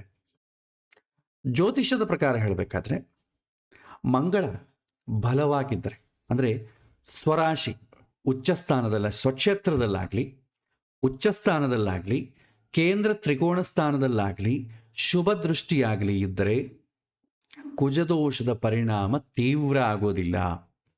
ಕೆಲವಿನ ಸಂದರ್ಭದಲ್ಲಿ ನೀಚ ಆದರೂ ಕೂಡ ತೀವ್ರ ಆಗೋದಿಲ್ಲ, ಬ್ಯಾಲೆನ್ಸ್ ಆಗಿಬಿಡ್ತದೆ. ಹಾಗಾಗಿ ಎಕ್ಸೆಪ್ಷನ್ಸ್ ನೋಡ್ತೇವೆ. ತುಂಬ ಪವರ್ಫುಲ್ ಆಗಿದೆ ಅಂತ ಅಂದ್ಕೊಳ್ಳಿ, ಅವನ ಮಾತೇ ನಡೀತದೆ. ಇನ್ನು ಇವ್ರು ನೋಡೋ ಹೋರಾಡೋರ್ಗೂ ಹೋರಾಡ್ತಾರೆ, ಇವನು ಕೂಡ ವಾದ ಮಾಡೋದಕ್ಕೆ ಸುಮ್ಮನೆ ಆಗಿಬಿಡ್ತಾರೆ. ನೀಚ ಆಗಿತ್ತು ಅಂದ್ಕೊಳ್ಳಿ, ಕುಜಗ ಬಲ ಇಲ್ಲ, ಒಳಗೇನೋ ಕೋಪ ಇದೆ, ಹೊರಗೆ ಎಕ್ಸ್ಪ್ರೆಸ್ ಮಾಡೋದಿಲ್ಲ, ಹಾಗಾಗಿ ಅವ್ರಿಗೇನು ತೊಂದರೆ ಇಲ್ಲ. ಸ್ವಕ್ಷೇತ್ರದಲ್ಲಿದ್ದರೆ ಕಂಫರ್ಟಬಲ್ ಆಗಿರುತ್ತೆ. ಶುಭ ಗ್ರಹಗಳ ಸಂಯೋಗ ಅಥವಾ ದೃಷ್ಟಿ ಇದ್ದಾಗ ಯಾರೋ ಒಬ್ಬರು ಅವ್ರು ಹೆಲ್ಪ್ ಮಾಡ್ತಾರೆ. ಮನೆಗಿರೋರು ಹಂಗೆಲ್ಲ ಕೋಪ ಪಡಬೇಡಪ್ಪ, ಹುಡುಗಿ ಬಂದಿದ್ದಾಳೆ, ನಂಬ್ಕೊಂಡು ಬಂದಿದ್ದಾಳೆ, ಅರ್ಥ ಮಾಡ್ಕೋಬೇಕು ಅಂತ ಸರ್ದಿ ಹೇಳಿ ಓವರ್ ಎ ಪೀರಿಯಡ್ ಅದಂಗೆ ಅಡ್ಜಸ್ಟ್ ಮಾಡಿ ಸರಿ ಹೋಗ್ತಾರೆ. ಎಷ್ಟೋ ಜನ ಹೇಳ್ತಾರೆ, ನಾವು ಮದುವೆ ಮಾಡಿಕೊಂಡ ನನ್ನ ಗಂಡ ತುಂಬ ಗೋಳಾಡಿಸ್ತಿದ್ದಾರೆ, ತುಂಬ ಕೋಪಿಷ್ಟ ಆಗಿದ್ದ, ಈಗ ಚೆನ್ನಾಗಿ ನೋಡ್ಕೊಳ್ತಾರೆ, ಹೀಗೆಲ್ಲ ಬದಲಾಗಿದ್ದಾರೆ. ಇದೆಲ್ಲ ಕೂಡ ಶುಭ ಗ್ರಹಗಳ ದೃಷ್ಟಿ ಇದ್ದಾಗ ಆಗುವಂಥ ಪರಿಣಾಮಶೀಲಿ. ಸೊ ಬಲವಾಗಿರುವಂಥ ಮಂಗಳ ಇದ್ರೆ ಏನಾಗುತ್ತೆ ಅಂತಂದರೆ ನಿಯಂತ್ರಿತವಾದಂಥ ಶಕ್ತಿ ಇರುತ್ತೆ. ದುರ್ಬಲವಾಗಿರುವಂಥ ಕುಜ ಏನಾಗುತ್ತೆ, ಅಸಹನಶೀಲತೆ ಆಗ್ತದೆ. ಸೊ ಕೆಲವರು ಏನು ಹೇಳ್ತಾರೆ, ಕುಜದೋಷ ಇಬ್ಬರಿಗೂ ಇದ್ರೆ ಬ್ಯಾಲೆನ್ಸ್ ಆಗ್ತದೆ. ಬ್ಯಾಲೆನ್ಸ್ ಆಗೋದು ಅಂತಂದರೆ ಇಬ್ಬರಲ್ಲಿ ಯಾರೋ ಸೋಲೋದಿಲ್ಲ. ಈಗ ಯುದ್ಧಗಳು ನಡೀತಾ ಇದ್ದಲ್ವಾ, ಯಾರು ಸೋಲ್ತಿದ್ದಾರೆ? ಜನಗಳು ಸೋಲ್ತಿದ್ದಾರೆ. ಅಮೆರಿಕ ಯುದ್ಧ ಮಾಡ್ತಾ ಇದೆ ಇರಾನ್ ಜೊತೆ, ರಷ್ಯಾ ಉಕ್ರೇನ್ ಜೊತೆ ಯುದ್ಧ ಮಾಡ್ತಿದ್ದಾರೆ. ಯಾರು ಗೆಲ್ಲುವಂಥ ಪ್ರಸಂಗ ಇಲ್ಲ. ಕೊಲ್ಯಾಟ್ರಲ್ ಡ್ಯಾಮೇಜ್ ಅಂತೇವೆ. ಇವರು ಆಸ್ತಿ ನಷ್ಟ ಅವನು ಮಾಡ್ತಾನೆ, ಅವ್ರ ಪ್ರಾಪರ್ಟಿ ಇವನು ನಷ್ಟ ಮಾಡ್ತಾನೆ, ಜನಗಳು ಸಾಯ್ತಾರೆ ಅಷ್ಟೇ. ಗೆಲ್ಲುವಂಥದ್ದಿಲ್ವೇ ಇಲ್ಲ ಈಗಿನ ಕಾಲದಲ್ಲಿ. ಹಾಗೆ ಇಬ್ಬರು ಸ್ಟ್ರಾಂಗ್ ಇದ್ರಂತ ಅಂದ್ಕೊಳ್ಳಿ, ಯಾರು ಗೆಲ್ಲಲ್ಲ. ಯಾರಾದರೂ ಒಬ್ರು ಗೆದ್ರೆ ತಾನೇ ಇನ್ನೊಬ್ಬರಿಗೆ ಸಿಟ್ಟಾಗೋದು, ನಾನು ಸೋತೋದೆ ಅಂತ ಒಬ್ಬ ಫೀಲಿಂಗ್ ಬರೋದು. ಇಬ್ಬರಿಗೂ ಸೋತೋಗೋ ಫೀಲಿಂಗ್ ಬರಲಿಲ್ಲ ಅಂತಂದರೆ ಅದೇನು ಬಂದ ತೊಂದರೆ ಆಗಲ್ಲ. ನೀನು ಬೈದಿ, ನಾನು ಬೈದೆ, ನೀನು ಬೈಬಾರ್ದು ಹಾಕಿತ್ತು. ಯಾಕೆಂದರೆ ಅವನೇನೋ ಬೈದ ಅಂತ ಅಂದ್ಕೊಳ್ಳಿ, ನಾವು ದುಃಖ ಪಡೋದು ಬೇಕಿಲ್ಲ, ನಾವು ಬೈದ್ವಲ್ಲ, ಸಮಾಧಾನ ಆಯಿತು. ಹಾಗೆ ಇಬ್ಬರ ಜಾತಕದಲ್ಲಿ ಕುಜದೋಷ ಇದ್ದರೆ ಪ್ರಾಬ್ಲಮ್ ಏನು ಕಂಟ್ರೋಲಿಗೆ ಬರಲ್ಲ, ಆದರೆ ಸಮಾಧಾನ ಸಿಗತ್ತೆ. ಅಂದರೆ ಬಿಟ್ಟು ಹೋಗೋ ಸಂದರ್ಭಗಳು ಕಡಿಮೆ. ಗಲಾಟೆ ಆಗ್ತದೆ, ಆದರೆ ಒಬ್ಬರನ್ನ ಬಿಟ್ಟೊಬ್ಬರು ಇರೋದಿಲ್ಲ. ಬೆಳಗ್ಗೆಲ್ಲ ಹೊಡೆದಾಡಿದ್ರು ಕೂಡ ಮತ್ತೆ ಒಂದಾಗ್ತದೆ, ಆದಂಥ ಸ್ಥಿತಿ ಬರುತ್ತೆ. ಹಾಗಾಗಿ ಅಟ್ಲೀಸ್ಟ್ ಇಬ್ಬರಿಗೂ ಕುಜದೋಷ ಇರಬೇಕು. ಯಾವ ವಿಷಯದಲ್ಲಿ? 2ನೇ ಮನೆ ಕುಜ ಇದ್ದಾಗ, 3ನೇ ಮನೆ ಕುಜ, 4ನೇ ಮನೆ ಕುಜ ಇದ್ದಾಗ, 12ನೇ ಮನೆ ಕುಜ ಇದ್ದಾಗ ಇದು ಬ್ಯಾಲೆನ್ಸ್ ಆಗಿಬಿಡ್ತದೆ. ಇನ್ನು 7, 8 ಮನೆಯಲ್ಲಿದ್ದಾಗ ಈ ಎಕ್ಸೆಪ್ಷನ್ಸ್ ಅಷ್ಟು ಇವತ್ತಿನ ಕಾಲದಲ್ಲಿ ವರ್ಕೌಟ್ ಆಗ್ತಿಲ್ಲ. ಹಿಂದಿನ ಕಾಲ ಆಗ್ತಿತ್ತು, ತಂದೆ ತಾಯಿಗಳ ಸಪೋರ್ಟ್ ಇದ್ದರು, ಸಮಾಜದ ಒಂದು ಹೆದರಿಕೆ ಇತ್ತು, ಸಪೋರ್ಟ್ ಆಗ್ತಿತ್ತು. ಇವತ್ತಿನ ಕಾಲ 7ನೇ ಮನೆಗೆ 8ನೇ ಮನೆ ಕುಜ ಇತ್ತು ಅಂದ್ಕೊಳ್ಳಿ, ಈ ಕುಜ ಉಚ್ಚ ಸ್ಥಾನದಲ್ಲಿದ್ದರೆ, ಸ್ವಕ್ಷೇತ್ರದಲ್ಲಿದ್ದರೆ, ಕುಜದೋಷ ಇದ್ದವನೇ ಮದುವೆ ಮಾಡಿಕೊಂಡ್ರೆ ಬ್ಯಾಲೆನ್ಸ್ ಆಗೋದು ಕಡಿಮೆ ಆಗ್ತದೆ. ಅದಕ್ಕೆ ನಾವೇನು ಮಾಡಬೇಕು? ಲಾಸ್ಟ್ ಕ್ಲಾಸ್ ಹೇಳಿದ್ವಲ್ಲ, ಆ ರೂಲ್ಸ್ ಫಾಲೋ ಆಗಬೇಕು. ಕುಜ ಯಾವಾಗ ಬಲಿಷ್ಠನಾಗಿ 7ನೇ ಮನೆಗಾಗಲಿ 8ನೇ ಮನೆಗಾಗಲಿ ಇರ್ತಾನೋ, ಹುಡುಕುವಂಥ ಪಾರ್ಟ್ನರ್ ಜಾತಕದಲ್ಲಿ ಖಂಡಿತವಾಗಲೂ ಶುಕ್ರ ಅಥವಾ ಚಂದ್ರ ಅಥವಾ ಗುರು ಅಥವಾ ಶನಿಗೆ ಸಪ್ತಮ ಸ್ಥಾನ ಸಂಬಂಧ ಬರಬೇಕು. ಆವಾಗ ಏನಾಗ್ತಾರೆ, ಅವರು ಈ ಹುಡುಗನನ್ನು ಇಷ್ಟಪಡೋದ್ರ ಮೂಲಕವಾಗಿ ಬ್ಯಾಲೆನ್ಸ್ ಆಗ್ತದೆ. ಅಥವಾ ಎಥಿಕ್ಸು, ಮಕ್ಕಳ ಮೇಲಿರುವಂಥ ಜವಾಬ್ದಾರದ ಮೂಲಕವಾಗಿ ಬ್ಯಾಲೆನ್ಸ್ ಇರುತ್ತೆ. ಅಥವಾ ಪೇಷನ್ಸ್, ಶನಿ ತಂದುಕೊಳ್ಳಿ ತುಂಬ ಪೇಷನ್ಸ್ ಇರುತ್ತೆ. ಆ ಪೇಷನ್ಸ್ ಇರೋದನ್ನ ಇವನು ಅಷ್ಟೇ, ಅವನು ಬೈತಾ ಇರ್ತಾನೆ, ಅವನ ಗುಣ ಒಂದು, ನನ್ನ ಗುಣ ನಾನು ಸುಮ್ಮನೆ, ನಮ್ಗೆ ಯಾಕೆ ಬೇಕಾಗಿದೆ ಅಂತ ಸುಮ್ಮನೆ ಆಗ್ಬಿಡ್ತಾರೆ. ಸೊ ಈ ರೀತಿ ಬ್ಯಾಲೆನ್ಸ್ ಮಾಡಬೇಕು. ಈ 2, 4, 12 ಮನೆಗಳಾದರೆ ಅದೇ ದೋಷ ಇದ್ದವ್ರನ್ನ ಮದುವೆ ಮಾಡಿದ್ರು ತೊಂದರೆ ಇಲ್ಲ. ಇದು ಎಲ್ಲದಕ್ಕೂ ಅಪ್ಲೈ ಆಗಲ್ಲ. ಅದರಿಂದ ದೋಷ ಕಡಿಮೆ ಆಗುತ್ತೆ ಅಂತಂದ್ರೆ ಅವ್ರ ಮನೆ ಜಗಳ ಇರೋದಿಲ್ಲ ಅಂತ ಅರ್ಥ ಅಲ್ಲ. ಜಗಳ ಇರುತ್ತೆ, ಒಬ್ಬರನ್ನೊಬ್ಬರು ಸಮಾಧಾನ ಮಾಡಿಕೊಡು. ನೀನು ಜಗಳ ಆಡ್ದಿ, ನಾನು ಜಗಳ ಆಡಿದೆ, ನೀನು ನನಗೆ ತೊಂದರೆ ಕೊಟ್ಟೆ, ನಾನು ನಿಂಗೆ ತೊಂದರೆ ಕೊಟ್ಟೆ. ಸೊ ಏನಾಯಿತು, ಸೇಡ್ ತೀರ್ತು, ರಿಲ್ಯಾಕ್ಸ್ ಆಯಿತು. ಈ ಥರ ಆಗುತ್ತೆ. ಸೊ ಹಾಗಾಗಿ ಇಬ್ಬರಿಗೂ ಕೂಡ ಸಮಾನವಾಗಿದ್ದರೆ ಆವಾಗೂ ಇದು ಎಕ್ಸೆಪ್ಷನ್ ಆಗಲಿ ಸಾಧ್ಯತೆ ಉಂಟು. ಆಮೇಲೆ ದಶಾಭುಕ್ತಿಗಳ ಪಾತ್ರತೆ ಜೀವನದಲ್ಲಿ ನಮಗೆ ಕುಜಮಹಾದಶೆ, ಕುಜಭುಕ್ತಿ ಸಾಧ್ಯವಾದಷ್ಟು ಬಂದಿಲ್ಲ ಅಂತ ಅಂದ್ಕೊಳ್ಳಿ. ಒಂದು ವೇಳೆ ಬಂದರೂ ಕೂಡ ಆ ಸಮಯದಲ್ಲಿ ಗುರುಬಲ ಇತ್ತು ಅಂದ್ಕೊಳ್ಳಿ, ಆವಾಗ ನಮಗೇನು ತೊಂದರೆ ಆಗೋದಿಲ್ಲ. ಕುಜದೋಷ ಇರುತ್ತೆ, ಬಟ್ ಏನು ತೊಂದರೆ ಇಲ್ಲ. ಅಷ್ಟಮದಲ್ಲಿ ಕುಜದೋಷ ಇದ್ದಾಗ ಕೂಡ ಕುಜಮಹಾದಶ ಬರಲಿಲ್ಲ, ಅಂತರ್ದಶೆ ಏನಾದರೂ ಕುಜ ಬಂದರೂ ಕೂಡ ಕುಜನ ಜೊತೆ ಏನಾದರೂ ಶುಭ ಗ್ರಹಗಳಿತ್ತು ಅಂದ್ಕೊಳ್ಳಿ, ಅವನಿಗೆ ಅಷ್ಟು ಇಂಟೆನ್ಸಿಟಿ ಆಗೋದಿಲ್ಲ. ಹಾಗಾಗಿ ಯಾಕೆಂದರೆ ದಶೆ ಬಂದರೆ ತಾನೇ ನಿಮಗೆ ತೊಂದರೆ ಆಗೋದು. ಆಮೇಲೆ ಶುಕ್ರ 7ನೇ ಮನೆ ಬಲವಾಗಿದ್ದರೆ, ಶುಕ್ರ ಅಂದರೆ ಏನು? ಕಾಮ. 7ನೇ ಮನೆ ಅಂದ್ರೆ ಏನು? ಕಾಮ, ಅತಿ ಕಾಮ. ಅವನ ಮೇಲೆ ಅತಿಯಾದಂಥ ವ್ಯಾಮೋಹ ಇತ್ತು ಅಂದ್ಕೊಳ್ಳಿ, ಅವನಿಗೇನು ಬೈದ್ರು ನಾವು ಸುಮ್ಮನೆ ಇರ್ತೇವೆ. ಹಾಗಾಗಿ ವಿವಾಹಕ್ಕೆ ಶುಕ್ರನು ಸಪ್ತಮ ಸ್ಥಾನ ಬಲವಾಗಿರಬೇಕು. ಸೊ ಕುಜದೋಷ ಇದ್ರೂ ಕೂಡ ಅದರ ಎಫೆಕ್ಟ್ ಏನೂ ಆಗೋದಿಲ್ಲ. ಸೊ ಇಂದಿನ ದಾಂಪತ್ಯ ಸಮಸ್ಯೆಗಳಿಗೆ ನಿಜವಾದಂಥ ಸ್ವರೂಪ ನಾವು ನೋಡಿದ್ರೆ ಇವತ್ತು ಏನು ನಡೀತಾ ಇದೆ ಅಂತಂಬೋದು, ಹಿಂದಿನ ಕಾಲ ಇದ್ದಂಗೆ ಜಗಳ ಏನೋ ಇಲ್ಲ, ಆದರೆ ಮಾತು ಕೂಡ ಇಲ್ಲ, ಒಬ್ಬನೊಬ್ಬರು ಮಾತಾಡ್ಕೊಳ್ಳೋ ಸ್ಥಿತಿ ಇಲ್ಲ, ಹಿಂಸೆ ಇಲ್ಲ, ಆದರೆ ತುಂಬ ಅಂತರ ಇದೆ. ಕಾನೂನು ಪ್ರಕಾರ ವಿಚ್ಛೇದನೆ ಏನೋ ಇಲ್ಲ, ಆದರೆ ಭಾವನಾತ್ಮಕವಾದ ವಿಚ್ಛೇದನೆ ಇದೆ. ಸೈಲೆಂಟ್ ಡೈವರ್ಸು, ಸ್ಲೀಪ್ ಡೈವರ್ಸು, ಇದು ಜನ್ಜಿ ಈ ಕಾಂಟೆಸ್ಟಲ್ಲಿ ಇದು ಸರ್ವೇ ಸಾಧಾರಣ. ಡೈವರ್ಸ್ ಏನೂ ಇಲ್ಲ, ಡೈವರ್ಸ್ ಅವ್ರಿಗಷ್ಟಕ್ಕೆ ಅವರೇ ತಗೊಳ್ಳೋದು. ಕೋರ್ಟ್ ಯಾರಿಗೆ ಕೊಡಲಿಕ್ಕೆ ನಮಗೆ ಡೈವರ್ಸು? ನಾವೇ ತೊಗೊಂಡ್ಬಿಡ್ತೇವೆ. ನಾವು ಬೇಕಾಗಿದ್ದಾಗ ನಾವು ರಿಗೋಕ್ ಮಾಡ್ಕೊಳ್ತೇವೆ, ಇಲ್ಲದಾಗ ಅಪ್ಲೈ ಮಾಡ್ಕೊಳ್ತೇವೆ. ಅದಕ್ಕೆ ನೋಡಿ, ಇವತ್ತಿನ ಜನ್ರೇಷನ್ ಹುಡುಗರು ಕೋಪ ಬಂತು ಅಂದರೆ ಗಂಡು ಹೆಣ್ಣಿನ ಮಧ್ಯ ಅದು ಹಿಂದಿನ ಕಾಲ ಆದರೆ ರಾತ್ರಿ ಆದರೆ ಅದು ಕಡಿಮೆ ಆಗೋಗ್ತಿತ್ತು. ಅದಕ್ಕೆ ನೋಡಿ, ಒಬ್ಬೊಬ್ಬರ ಮನೆಗೆ 14 ಜನ 15 ಜನ ಮಕ್ಕಳು ಇರ್ತಿದ್ರು. ಯಾಕೆಂದರೆ ಹೆಚ್ಚು ಕೋಪ ಪಡೋದಿಲ್ಲ ಅಂತ ಅರ್ಥ. ಜಗಳ ಇರುತ್ತೆ, ಜಗಳಕ್ಕೂ ಇಬ್ಬರ ಮಧ್ಯೆ ಅಂತರಕ್ಕೂ ಸಂಬಂಧ ಇಲ್ಲ. ಹಿಂದಿನ ಕಾಲ ಜಾಯಿಂಟ್ ಫ್ಯಾಮಿಲೀಸ್ ಇರ್ತಿತ್ತು, ಅರ್ಥ ಮಾಡ್ಕೊಳ್ಳಿ. ಇವರಿಗೆ ಅಂತ ಒಂದು ಕೋಣ ಇರ್ತಿತ್ತು. ಜಗಳ ಆಡಿಕೊಂಡ್ರು ಯಾರಿಗೂ ಗೊತ್ತಿಲ್ಲಾರ್ದೆ ಮ್ಯಾನೇಜ್ ಮಾಡಿಕೊಂಡ್ರು ಇಬ್ಬರು ಒಂದೇ ಹಾಸಿಗೆ ಮೇಲೆ ಮಲಗಬೇಕಾಗ್ತಿತ್ತು. ಹಾಗಾಗಿ ಅಡ್ಜಸ್ಟ್ ಮಾಡ್ಕೊಳ್ತಿದ್ರು. ಸಂತಾನಕ್ಕೋಸ್ಕರ ಅವರವರ ಸುಖದ ಬೈಕೆದ ಮೇಲೆ ಅದು ಹೀಲ್ ಆಗೋಗ್ಬಿಡ್ತಿತ್ತು. ಇವತ್ತಂಗಲ್ಲ. ನಾವು ಮನೆ ಕಟ್ಟೋದೇ ಹೆಂಗೆ ಕಟ್ತೀವಿ? ಯಾರೂ ಮನೆ ಬರಬಾರ್ದು, ಆದರೆ 2 ಬೆಡ್ರೂಮು 3 ಬೆಡ್ರೂಮ್ ಕಟ್ಕೊಳ್ತೇವೆ. ಯಾಕೆ ಬೇಕು ಅಂದರೆ ಗಲಾಟೆ ಆದಾಗ ಯಾರು ರೂಮಲ್ಲಿ ಅವ್ರು ಇರಲಿಕ್ಕೆ. ಅದರಿಂದ ಏನಾಗುತ್ತೆ? ಸೈಲೆಂಟ್ ಡೈವರ್ಸ್, ಸ್ಲೀಪ್ ಡೈವರ್ಸ್ ಜಾಸ್ತಿ ಆಗ್ತಾಯಿದೆ ಇವತ್ತಿನ ದಿನ. ಈಗ ಮಕ್ಕಳಾದ ಮೇಲೆ ಬೇಕಾದ್ರೆ ನೀವು ಬೇರೆ ಇನ್ನೊಂದು 2 ಬೆಡ್ರೂಮ್ ಇಟ್ಕೊಳ್ಳಿ, ತೊಂದರೆ ಇಲ್ಲ. ಅಪ್ಪ ಅಮ್ಮ ಇದ್ರ ಡಬಲ್ ಬೆಡ್ರೂಮ್ ಇಟ್ಕೊಳ್ಳಿ. ಗಂಡು ಹೆಣ್ಣು ಇಬ್ಬರೇ ಇದ್ರ single bedroom is the most safe. ಯಾಕೆ ಅಂತಂದರೆ, ಇನ್ ಕೇಸ್ ಏನಾದರೂ ಗಲಾಟೆ ಬಂದರೂ ಕೂಡ ರಾತ್ರಿ ಸಮಯದಲ್ಲಿ ಹೀಲ್ ಆಗಿಬಿಡ್ತದೆ. ಇಲ್ಲ ಅದು ಹೀಲ್ ಆಗಲಿಲ್ಲ ಅಂತಂದರೆ, ಇಲ್ಲ ಇವನ ಜೊತೆ ನಾನು ಮಲಗೋದೇ ಇಲ್ಲ ಅಂತಂದರೆ ಖಂಡಿತ ಆಕೆ ಅಮ್ಮನ ಮನೆಗೋ ಎಲ್ಲ ಹೊಟ್ಟೋಗ್ತಾಳೆ. ಅವ್ರೇನು ಮಾಡ್ತಾರೆ? ಸಮಾಧಾನ ಮಾಡಿ ಮತ್ತೆ ಕಳಿಸ್ತಾರೆ, ಅಥವಾ ಡೈವರ್ಸ್ ಅಪ್ಲೈ ಮಾಡ್ಕೊಳ್ತಾರೆ. ಸೊ ಏನಾಯಿತು? ಪ್ರಾಬ್ಲಮ್ ಎಂಬುದು ತುಂಬ ಈಸಿಯಾಗಿ ಸಾಲ್ವ್ ಆಗೋಗುತ್ತೆ. ಹಾಗಲ್ಲಾರ್ದೆ ನೀವು ಡಬಲ್ ಬೆಡ್ರೂಮ್ ಇಟ್ಕೊಂಡ್ರೆ ಅಂದ್ಕೊಳ್ಳಿ, ಗಂಡು ಹೆಣ್ಣು ಇಬ್ಬರೇ ಡಬಲ್ ಬೆಡ್ರೂಮ್ ಇತ್ತು, ಏನಾಗ್ತದೆ? Silent divorce, sleep divorce. ನೀವು ಅವ್ರ ಕೋರ್ಟಿಗೆ ಕೂಡ ಹೋಗೋದಿಲ್ಲ. ಅವ್ರ ಪಾಟಿಗೆ ಅವ್ರು ಇರ್ತಾರೆ, ಇವ್ರ ಪಾಟಿಗೆ ಇವ್ರು ಇರ್ತಾರೆ. ಇದು ಆಗ್ತಾ ಏನಾಗುತ್ತೆ? ಜನ್ಸಿ ಬಿಟ್ಬಿಡಿ, ಜನ್ ಆಲ್ಫಾ ಬರೋವಳಿಗೆ ಏನಾಗ್ತದೆ ಅಂದರೆ, ಅವ್ರು ಕೊಲೆ ಮಾಡೋ ಪ್ರಯತ್ನ ಮಾಡ್ತಾರೆ, ಇವ್ರನ್ನ ಕೊಲೆ ಮಾಡೋ ಪ್ರಯತ್ನ ಮಾಡ್ತಾರೆ. ಯಾಕೆಂತಂದರೆ ಅವರು ಬೇರೆ ಅದನ್ನು ಮಾಡಬೇಕು ಅಂತ ಇವ್ರು ಅಡ್ಡಿ ಆಗ್ತದೆ, ಇವ್ರು ಮಾಡಬೇಕು ಅಂತ ಅವ್ರು ಅಡ್ಡಿ ಮಾಡ್ತಾರೆ. ಈ ಅಡ್ಡಿ ತಟ್ಕೊಳ್ಳಾರ್ದೆ ಇವರನ್ನೇ ಅಡ್ಡಿ ಮುಗಿಸಿಬಿಡೋಣ ಅಂತ ಅಂದ್ಕೊಂಬೋದು ಶುರು ಆಗ್ತದೆ. ಈಗ ಅಲ್ಲಲ್ಲಿ ಶುರು ಆಗಿದೆ. ಜೆನ್ ಆಲ್ಫಾ ಬರೋವಣಿಗೆ ಇದು 80% ಸಮಾಜದಲ್ಲಿ ಇವತ್ತು ಡೈವರ್ಸ್ ಹೆಂಗೆ ಕಾಮನ್ ಆಗಿದೆಯೋ, ಗಂಡು ಹೆಣ್ಣೆ ಕೊಲೆ ಮಾಡ್ಕೊಳ್ಳೋದು ಕಾಮನ್ ಆಗಿಬಿಡುತ್ತೆ ನೆಕ್ಸ್ಟ್ ಜನ್ರೇಷನ್ಗೆ. ಸೊ ಅದಕ್ಕೆ ತಂದೆ ತಾಯಿಗಳು ಅಥವಾ ಇವತ್ತಿನ ಜನ್ರೇಷನ್ ಹುಡುಗರು ಅರ್ಥ ಮಾಡಿಕೊಳ್ಬೇಕಾದೇನಂತಂದರೆ, ತಂದೆ ತಾಯಿಗಳ ಜೊತೆಯಾಗಿದ್ರ ಡಬಲ್ ಬೆಡ್ರೂಮ್ ತೊಗೊಳ್ಳಿ. ಮಕ್ಕಳಿದ್ರೆ ಡಬಲ್ ಬೆಡ್ರೂಮ್ ತೊಗೋಬೇಡಿ. ಅವರಿಗೆ 18 ವರ್ಷ ಬರೋ ತನಕ ಅಸಲು ಡಬಲ್ ಬೆಡ್ರೂಮ್ ಬೇಕಿಲ್ಲ ಮಕ್ಕಳಿಗೆ ಕೂಡ. ಯಾಕೆಂತಂದರೆ ಅವರು ಸಪ್ರೇಟ್ ಆಗಿದ್ರೆ ಅಂದ್ಕೊಳ್ಳಿ, ಅದೊಂದು ತೊಂದರೆ ಶುರು ಆಗ್ತದೆ. ತಂದೆ ತಾಯಿಗಳಿದ್ದಾಗ ಅಥವಾ ಜಾಯಿಂಟ್ ಫ್ಯಾಮಿಲಿ ಇದ್ದಾಗ ಮಾತ್ರವೇ ಸಪ್ರೇಟಾಗಿ ಕೋಣೆ ಇರಬೇಕು, ಇಲ್ಲದ್ರೆ ಎಲ್ಲರೂ ಒಟ್ಟಿಗೆ ಇರಬೇಕು. ಅದೇ ಎರಡನೇ ಮನೆಯನ್ನು ಸ್ಟ್ರಾಂಗ್ ಮಾಡ್ತದೆ. ಇಲ್ಲದ್ರೆ ಯಾರಿಗವರೇ ಸಮಸ್ಯೆ ಬಂದರೆ ಕೂಡ ಯಾರ ಜೊತೆನೂ ಶೇರ್ ಮಾಡ್ಕೊಳ್ಳೋದಿಲ್ಲ. ಸೊ ಹಾಗಾಗಿ ಇದು ತುಂಬ ಉಲ್ಲೇಖ. ಸೊ ಹಿಂಸೆ ಇಲ್ಲ, ಅಂತರ ಇದೆ. ಕಾನೂನು ವಿಚ್ಛೇದನ ಇಲ್ಲ, ಇದರ ಭಾವನಾತ್ಮಕವಾದ ವಿಚ್ಛೇದನ ಇದೆ. ಶೃಂಗಾರ ಇದೆ, ಅಂಡರ್ಲೈನ್ ಮಾಡ್ಕೊಳ್ಳಿ, ಆದರೆ ತೃಪ್ತಿ ಇಲ್ಲ. ಇವೆಲ್ಲ ಕೂಡ ಇವತ್ತಿನ ಕಾಲದಲ್ಲಿ ಡಿವರ್ಸ್ಗಳಿಗೆ ಕಾರಣ ಆಗ್ತಾ ಇದೆ. ಇದರಲ್ಲಿ ಈ ಕುಜನ ರೋಲ್ ಅಂತಂಬುದು ಖಂಡಿತವಾಗಿರುತ್ತೆ. ಯಾಕಂದರೆ ಧೈರ್ಯ ಮಾಡಬೇಕು ಅಂತಂದರೆ ಕುಜನ ರೋಲೇ. ಕುಜ ಬಲಿಷ್ಠವಾಗಿಲ್ಲದೇ ಇದ್ದರೆ ಅವರು ಒಳಗೆ ಸಮಾಧಾನ ಮಾಡಿಕೊಂಡು, ಅಸಲು ಗಂಡನಿಗೆ ಕೂಡ ಎಕ್ಸ್ಪ್ರೆಸ್ ಮಾಡ್ಕೊಳ್ಳದೆ ತನ್ನ ಸಮಸ್ಯೆಯನ್ನು ಸಮಾಧಾನ ಮಾಡಿಕೊಂಡು ಜೀವನ ನಡೆಸಿಬಿಡ್ತಾರೆ. ಕುಜ ಯಾವಾಗಾದ್ರೂ ಬಲಿಷ್ಠನಾಗಿದ್ದನೋ ಧೈರ್ಯ ಇರುತ್ತೆ, ಎಕ್ಸ್ಪ್ರೆಸ್ ಮಾಡ್ತಾರೆ. ಆವಾಗ ಅವ್ರು ಹೊರಗೆ ಬಿದ್ದಾಗ ಏನಾಗುತ್ತೆ? ಎಲ್ಲ ತೊಂದರೆಗಳು ಶುರುವಾಗ್ತದೆ. ಸೊ ಇದು ತುಂಬ ಭಾವನಾತ್ಮಕವಾದಂಥ ತೊಂದರೆಗಳಿಗೆ ತುಂಬ ಕಾರಣ ಆಗುತ್ತೆ. ಸೊ ಜನ್ಜಿ ಎಕ್ಸ್ಪೆಕ್ಟ್ ಮಾಡೋದೇನು? ಭಾವನಾತ್ಮಕ ಎಮೋಷ್ನಲ್ ಫುಲ್ಫಿಲ್ಮೆಂಟ್ ಬೇಕು ಅವ್ರಿಗೆ. ಈ ಫಿಸಿಕಲ್ ಫುಲ್ಫಿಲ್ಮೆಂಟಿಗಂತಲೂ ಎಮೋಷ್ನಲ್ ಫುಲ್ಫಿಲ್ಮೆಂಟ್ ತುಂಬ ಎಕ್ಸ್ಪೆಕ್ಟ್ ಮಾಡ್ತಾರೆ ಅವರು. ಸೆಕ್ಷುವಲ್ ಕಂಪ್ಯಾಟಬಿಲಿಟಿ, ಶೃಂಗಾರ ಹೊಂದಾಣಿಕೆ ತುಂಬ ಎಕ್ಸ್ಪೆಕ್ಟ್ ಮಾಡ್ತಾರೆ. ಇದೆರಡೂ ಬೇಕು ಅವರಿಗೆ.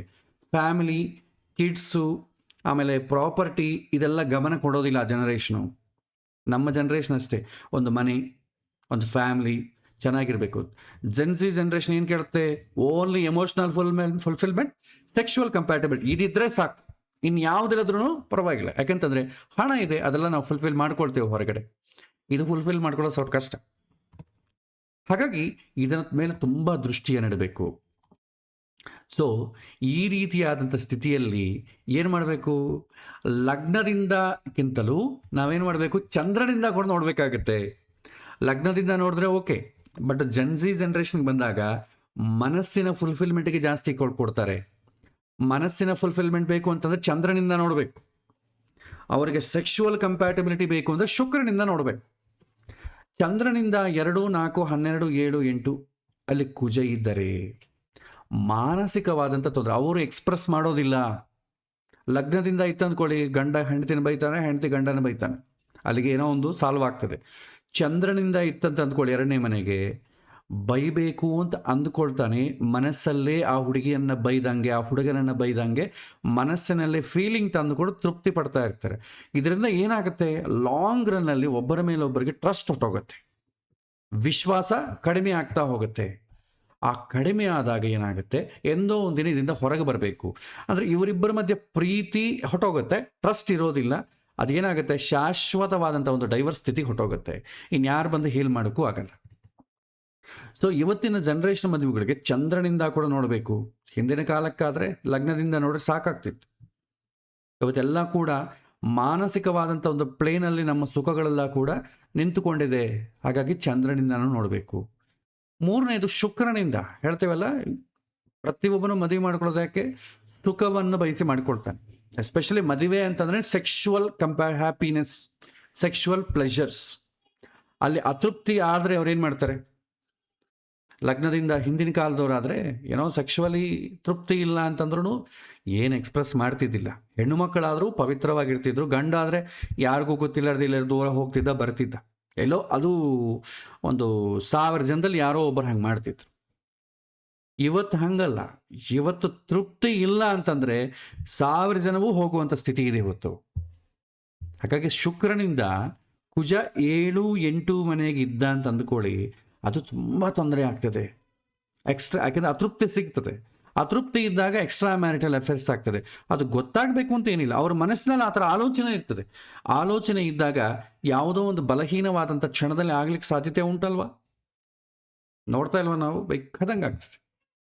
ಆಫೀಸಲ್ಲಿ ಗಂಡು ಹೆಣ್ಣು ಇಬ್ಬರೂ ಉದ್ಯೋಗ ಮಾಡ್ತಾರೆ. ಅವ್ರು ಬ್ಯುಸಿ ಟೈಮ್, ಗಂಡು ಹೆಣ್ಣನ್ನು ಮಾತಾಡ್ಸ್ಲಿಕ್ಕಾಗಲ್ಲ, ಹೆಣ್ಣು ಗಂಡನ ಮಾತಾಡ್ಸ್ಲಿಕ್ಕಾಗಲ್ಲ. ಅವ್ರವ್ರು ಬ್ಯುಸಿ ಇರ್ತಾರೆ. ಮನೆಗೆ ಬಂದರೂ ಕೂಡ ಆಫೀಸ್ ವರ್ಕೇ ಮಾತಾಡ್ಕೋತಾ ಇರ್ತಾರೆ. ಆ ಥರ ಏನಾಗ್ತದೆ, ಆ ಹೆಣ್ಣು ಗಂಡು ಆಫೀಸಿಗೆ ಹೋದಾಗ ಅಥವಾ ಗಂಡು ಆಫೀಸಿಗೆ ಹೋದಾಗ ಅಲ್ಲಿ ಯಾವನೊಬ್ಬನ ಕೊಲಿಗೆ ಇರ್ತಾನೆ, ಅವನು ಕೂಡ ಅವನ ಮನೆ ಹೀಗೆ ಇರ್ತಾನೆ. ಅವನು, ಯಾಕ್ರಿ ನಿಮ್ಮ ಗಂಡ ಹಿಂಗೆ ನಿಮ್ಮನ್ನು ಸರಿಯಾಗಿ ನೋಡ್ಕೊಳ್ಳಲ್ಲ, ನಿಮ್ಮ ಜೊತೆ ಒಂದು 10 ನಿಮಿಷ ಟೈಮ್ ಸ್ಪೆಂಡ್ ಮಾಡಬೇಕಲ್ವಾ? ಅಸಲು ಇವನೇ ಅವ್ರ ಮನೆ ಸ್ಪೆಂಡ್ ಮಾಡಲ್ಲ, ಅವನು ಬೇರೆ ಹುಡುಗಿಗೆ ಇರ್ತಾನೆ. ನಿಮ್ಮಂಥ ಮುಗ್ಧವಾದಂಥ ಹೆಣ್ಣನ್ನು ಈ ಥರ ಗೋಳಾಡಿಸ್ಲಿಕ್ಕೆ ಯಾಕಾಗತ್ತೆ ಅಂತ ಶುರು ಮಾಡ್ತಾರೆ. ಏನಾಯ್ತು ಆ ಹೆಣ್ಣು, ಅಬ್ಬಬ್ಬ ಯಾರೋ ನನ್ನ ಗಂಡ ಇಷ್ಟು ಪ್ರೀತಿಯಾಗಿ ಮಾತಾಡ್ತಾ ಇಲ್ಲ, ಇವನು ಇಷ್ಟು ಪ್ರೀತಿಯಾಗಿ ಮಾತಾಡ್ತಿದ್ದಾನೆ, ಅವನ ಜೊತೆ ಮಾತಾಡೋದು, ಕಾಫಿ ಕುಡಿಯೋಕ್ಕೆ ಹೋಗೋದು, ಲಂಚ್ ಶೇರ್ ಮಾಡ್ಕೊಳ್ಳೋದು, ಒಬ್ಬರನ್ನೊಬ್ಬರು ಲಿಫ್ಟ್ ಕೊಟ್ಕೊಳ್ಳೋದು, ನಾನು ಲಿಫ್ಟ್ ಮಾಡ್ತೇನೆ ನೀವು ಇಲ್ಲಿ ಲಿಫ್ಟ್ ಮಾಡಿ, ಫಂಕ್ಷನ್ಸಿಗೆ ಹೋಗೋದು ಶುರು ಆಗ್ತದೆ. ಕ್ರಮೇಣ ಏನಾಗ್ತದೆ, ಗಂಡ ಅಂತಂಬ ಫೀಲಿಂಗ್ ಬಂದ್ಬಿಡ್ತದೆ. ಎಕ್ಸ್ಟ್ರಾ ಮ್ಯಾರಿಟಲ್ ಅಫೇರ್ ಸ್ಟಾರ್ಟ್ ಆಗ್ತದೆ. ಯಾವಾಗ ಶುಕ್ರನಿಂದ 7, 8 ಮನೆಯಲ್ಲಿದ್ದಾಗ. ಎಲ್ಲರಿಗೂ ಆಗುತ್ತೆ ಅಂತಲ್ಲ, ಅವಕಾಶ ಇದ್ದವರಿಗೆ. ಅದೇ ಹೆಣ್ಣು ಮನೆಯೆಲ್ಲ ಇತ್ತಂದ್ಕೊಳ್ಳಿ, ಏನು ತೊಂದರೆ ಇಲ್ಲ, ಯಾಕಂದರೆ ಬೇರೆಯವ್ರ ಜೊತೆ ಕಾಂಟ್ಯಾಕ್ಟೇ ಇಲ್ಲ. ಬೇರೆಯವ್ರ ಕಾಂಟ್ಯಾಕ್ಟ್ ಆದಾಗ ಈ ರೀತಿ ಆಗಲಿಕ್ಕೆ ಅವಕಾಶ ಉಂಟು. ಹಾಗಾಗಿ 7, 8 ಮನೆಗೆ ಶುಕ್ರ ಇದ್ದಾಗ, ಅವರೇನಾದರೂ ಉದ್ಯೋಗ ಮಾಡ್ತಾ ಇದ್ದಾಗ ಈ ರೀತಿ ಆಗೋಕ್ಕೆ ಅವಕಾಶ ಉಂಟು. ಆವಾಗ ಏನು ಮಾಡಬೇಕು, ನಾವು ಗಂಡು ಹೆಂಡತಿಯನ್ನು ಚೆನ್ನಾಗಿ ನೋಡ್ಕೊಳ್ಬೇಕು. ಅವರನ್ನು ತುಂಬ ಕೇರ್ಫುಲ್ಲಾಗಿ ನೋಡಿಕೊಂಡಾಗ ಅವರು ಬೇರೆಯವ್ರ ಹತ್ರ ಆ ಸುಖವನ್ನು ಬಯಸೋ ಅವಶ್ಯಕತೆ ಇಲ್ವಲ್ಲ. ನಾವೇ ಅದನ್ನು ಅವ್ರಿಗೆ ಅನುಕೂಲವಾಗಿದ್ದು ಬಿಟ್ರೆ ಆ ಹುಡುಗಿ ಬೇರೆಯವ್ರ ಮೇಲೆ ಡಿಪೆಂಡ್ ಮಾಡೋಕ್ಕಾಗಲ್ಲ. ನಾವು ಮನೆಗೂ ಗಲಾಟೆ ಮಾಡಿಕೊಂಡು ಹೊರಗಡೆನೂ ಆಕೆ ಮಾಡಬಾರ್ದು ಅಂತಂದ್ರೆ ಏನಾಗ್ತದೆ, ಒಂದೇ ಆಕೆ ಸಾಯೋದು ಅಥವಾ ನಮ್ಮನ್ನು ಸಾಯಿಸೋದು ಆಗ್ತದೆ ಫ್ಯೂಚರಲ್ಲಿ. ಇದು ಡೈವರ್ಸ್ ಎಲ್ಲ ಹೊಟ್ಟೋಯ್ತು. ಈಗ ಡೈವರ್ಸ್ ಹೋಗಿ ಮತ್ತೆ ಕಾಂಪನ್ಸೇಷನು, ಹರಾಸ್ಮೆಂಟು ಇದೆಲ್ಲ ಹೋಯ್ತು. ಈಗೆಲ್ಲ ಕೂಡ ಮುಗಿಸ್ಬಿಡೋ ಸಂದರ್ಭಗಳು ಬಂದ್ಬಿಟ್ಟಿದೆ. ಪೇಪರ್ ನೋಡ್ತಾ ಇರಿ ನೀವು, ಅದು ಹಣವಂತರಿಲ್ಲ, ಹಣ ಇಲ್ಲದವರಿಲ್ಲ, ಎಲ್ಲರೂ ಒಂದೇ ರೂಟ್ ಹೋಗ್ತಿದ್ದಾರೆ. ಸಿನಿಮಾಗಳು ನೋಡೋದು, ಪ್ರಭಾವಿತರಾಗೋದು, ಅದರಿಂದ ಹೊರಗೆ ಬರಬೇಕು ಅಂತ ಗೊತ್ತಿಲ್ಲದ ಬಲಹೀನ ಕ್ಷಣದಲ್ಲಿ ಏನೋ ಮಾಡ್ತಿದ್ದಾರೆ, ತಪ್ಪು ಕಟಕಟೆಯಲ್ಲಿ ನಿಂತ್ಕೊಳ್ತಿದ್ದಾರೆ. ಇದು ಈಗ ಅಲ್ಲಲ್ಲಿ ಒಂದೊಂದು ಕೇಸ್ ಇದೆ. ಫ್ಯೂಚರಲ್ಲಿ ನಾವಿನ್ನೂ ಎಜುಕೇಟ್ ಮಾಡದೆ, ಜ್ಞಾನದ ಒಂದು ಎಮೋಷ್ನಾಲಿಟಿ ಇಲ್ಲದೇ ಇದ್ದರೆ ಫ್ಯೂಚರಲ್ಲಿ 100ರಲ್ಲಿ 99% ಪೀಪಲ್ ಮಾಡ್ತಾರೆ ಅಂತ ಒಂದು ಗ್ಯಾರಂಟಿ ಅವಶ್ಯಕತೆ ಇದೆ. ಸೊ ಹಾಗಾಗಿ ಎಚ್ಚರ ಇರಬೇಕು. ಲಗ್ನದಿಂದ, ಚಂದ್ರನಿಂದ, ಶುಕ್ರನಿಂದ ಕೂಡ ಕುಜದೋಷ ನೋಡಬೇಕು ಅಂತಂದರೆ ಈಗ ಹೇಳಿದ್ನಲ್ಲ, ಈ ಕ್ರೈಟೀರಿಯಾ ಬೇಸ್ ಮೇಲೆ ನೋಡಬೇಕು. ಮನಸ್ಸಿನ ಮೇಲೆ ಹೆಚ್ಚು ಇದ್ದರೆ ಚಂದ್ರನಿಂದ ಕೂಡ ನೋಡ್ತೇವೆ. ಅವನು ತುಂಬ ಈ ಸೆಕ್ಷುವಲಿ ಪ್ರಧಾನ ಅಂತ ಯಾರಾದರೂ ಅಂದ್ಕೊಳ್ತೇವೆ, ಶುಕ್ರನಿಂದ ಕೂಡ ನೋಡಬೇಕಾಗತ್ತೆ. ಜಾತಕದಲ್ಲಿ ಗೊತ್ತಾಗ್ತದೆ. ಶುಕ್ರ ರಾಹು ಜೊತೆಗಿದ್ರು, ಸಪ್ತಮದಲ್ಲಿ ಏನಾದರೂ ಅತಿಕಾಮವನ್ನು ಪ್ರೋತ್ಸಾಹ ಮಾಡುವಂಥ ಗ್ರಹಗಳಿದ್ರು ಅವರು ತುಂಬ ಬೈಕೆಗಳಿರ್ತದೆ ಅವರಿಗೆ. ಆ ಬೈಕೆಗಳಿದ್ದಾಗ ಅಪೋಸಿಟ್ ಪಾರ್ಟಿಯಲ್ಲಿ ಶುಕ್ರ 7ನೇ ಮನೆಗೆ 8ನೇ ಮನೆಗಿದ್ದ ಅಂತ ಅಂದ್ಕೊಳ್ಳಿ, ಈ ಥರ ಆಗಲಿಕ್ಕೆ ಸಾಧ್ಯತೆ ಉಂಟು. ಇದು ಮುಂಜಾಗ್ರತೆ ಅಷ್ಟೇ, ಖಂಡಿತ ಆಗಬೇಕು ಅಂತಲ್ಲ. ಒಂದು ಪ್ಲಾಟ್ಫಾರ್ಮ್ ಕ್ರಿಯೇಟ್ ಆಗಿ ಅವರಲ್ಲಿ ಆ ದೌರ್ಬಲ್ಯ ಇರ್ತದೆ, ಅದಕ್ಕೆ ನೀವು ಪ್ಲಾಟ್ಫಾರ್ಮ್ ಕ್ರಿಯೇಟ್ ಮಾಡಿಕೊಟ್ರೆ ಅನುಕೂಲ ಆಗ್ತದೆ. ಹಾಗಾಗಿ ಇದು ಒಂದು ಎಚ್ಚರ ಬೇಕಾಗುತ್ತೆ. ಸೊ ಶುಕ್ರನಿಂದ ಕೂಡ ನಾವು ನೋಡುವಂಥ ಸಂಭಾವನೆ ಉಂಟಾಗ್ತದೆ. ನೆಕ್ಸ್ಟ್, ಲಗ್ನ ಕುಜದೋಷಕ್ಕೂ ಇದನ್ನು ನೋಡಿದ್ವಿ. ಸೊ ಲಗ್ನ ಕುಜದೋಷದಿಂದ ಬಾಹ್ಯ ವರ್ತನೆ, ಸ್ಪಷ್ಟವಾದಂಥ ಸಂಘರ್ಷಣೆ, ಜಗಳ, ಡಾಮಿನೆನ್ಸ್ ಇರ್ತದೆ. ಆದರೆ ಕೆಲವಿನ ಸಮಯದಲ್ಲಿ ಜಗಳ ಇರೋದಿಲ್ಲ, ಕೂಗು ಇಲ್ಲ, ದೈಹಿಕ ಆಕ್ರಮಣೆ ಇಲ್ಲ. ಇದೆಲ್ಲದೆ ಯಾವುದರಿಂದ ಆಗ್ತದೆ? ಈ ಚಂದ್ರನಿಂದ, ಶುಕ್ರನಿಂದ ಆದಾಗ ಈ ಥರ ಆಗ್ತದೆ. ಸೊ ಚಂದ್ರನಿಂದ ಕುಜದೋಷ ಈ ತಲೆಮಾರಿಗೆ ತುಂಬ ಮೇನ್ ಇಂಪಾರ್ಟೆಂಟ್. ಮನಸ್ಸು, ಭಾವನಾತ್ಮಕವಾದಂಥ ಪ್ರತಿಕ್ರಿಯೆ, ಒಳಗಿನ ಅಸಹನೆ, ಮೌನ ಸಂಘರ್ಷಣ. ಸೊ ಚಂದ್ರನಿಂದ ಕುಜಸ್ಥಾನದಲ್ಲಿದ್ದರೆ ಮನಸ್ಸಿನ ಕಿರಿಕಿರಿ ಇರುತ್ತೆ. ಮಾತುಗಳಿಗಿಂತ ಭಾವಗಳ ಸಂಘರ್ಷಣೆ ಜಾಸ್ತಿ. ಅವನು ಮಾತಾಡೋದು ಬೇಕಿಲ್ಲ, ಅವನೇನಾದರೂ ಒಂಥರ ಈಕೆ ಮಾತಾಡ್ಸಂಗೆ ಬೇರೆ ಹೇಳಾರ್ದ ಹೋಗ್ಬಿಟ್ಟು ಅಂತ ಅಂದ್ಕೊಳ್ಳಿ. ಆಫೀಸಿಗೆ ದಿನಾಗೂ ಹೇಳೋ ಹೋಗೋನು ಒಂದು ದಿನ ಹೇಳಿ ಹೋಗಿಲ್ಲ, ಏನಾಯಿತು ದೊಡ್ಡ ಅವನ ಮಾತು ಬೈದರೂ ಕೂಡ ಅಷ್ಟು ತೊಂದರೆ ಆಗೋದಿಲ್ಲ. ಅದಕ್ಕಿಂತಲೂ ದೊಡ್ಡ ಭಾವಗಳ ಸಂಘರ್ಷಣೆ ಆಗ್ತದೆ. ಅವಳು ನನ್ನನ್ನು ಅರ್ಥ ಮಾಡ್ಕೊಳ್ಳಿಲ್ಲ, ನನ್ನನ್ನು ಸರಿಯಾಗಿ ಅಂಡರ್ಸ್ಟ್ಯಾಂಡಿಂಗ್ ಮಾಡ್ಕೊಳ್ತಾ ಇಲ್ಲ. ಈ ಭಾವನೆಗಳು ಈ ಜನ್ರೇಷನ್ ಜಾಸ್ತಿ. ಸೊ ಮೌನವಾಗಿ ದೂರ ಹೆಚ್ಚಾಗ್ತಾ ಹೋಗ್ತದೆ. ಇದು ಭಾಳಷ್ಟು ಸಂದರ್ಭದಲ್ಲಿ ಸೈಲೆಂಟ್ ಡೈವರ್ಸ್ಗಳಿಗೆ ಹಾದಿ ಆಗ್ತದೆ. ಅದು ಇನ್ನೂ ಇಂಟೆನ್ಸಿಟಿ ಜಾಸ್ತಿ ಆದರೆ ಲೀಗಲ್ಲ ಡೈವರ್ಸ್ ತಗೊಳ್ಳೋದಾಗ್ತದೆ. ಈ ಕಾಲದಲ್ಲಿ ಚಂದ್ರ ಕುಜದೋಷಕ್ಕೆ ಹೆಚ್ಚು ಪ್ರಾಮುಖ್ಯತೆ ನೀಡಬೇಕು. ಬರೀ ಲಗ್ನದಿಂದ ನಾವು ಶಾಸ್ತ್ರ ಏನು ಹೇಳಿದೆ ಅದರ ಪ್ರಕಾರ ನಾನು ಹೋಗ್ತೀನಿ ಅಂತಂದರೆ ವರ್ಕೌಟ್ ಆಗೋದಿಲ್ಲ. ಸೊ ಶುಕ್ರನಿಂದ ಕೂಡ ನೋಡ್ತೇವೆ ನಾವು. ಶುಕ್ರ ಅಂತಂದ್ರೆ ಏನು? ಶೃಂಗಾರ, ಆಕರ್ಷಣೆ, ಆತ್ಮೀಯತೆ, ದಾಂಪತ್ಯ ಸೌಖ್ಯ. ಸೊ ಶುಕ್ರನಿಂದ ಏನಾದರೂ ಕುಜ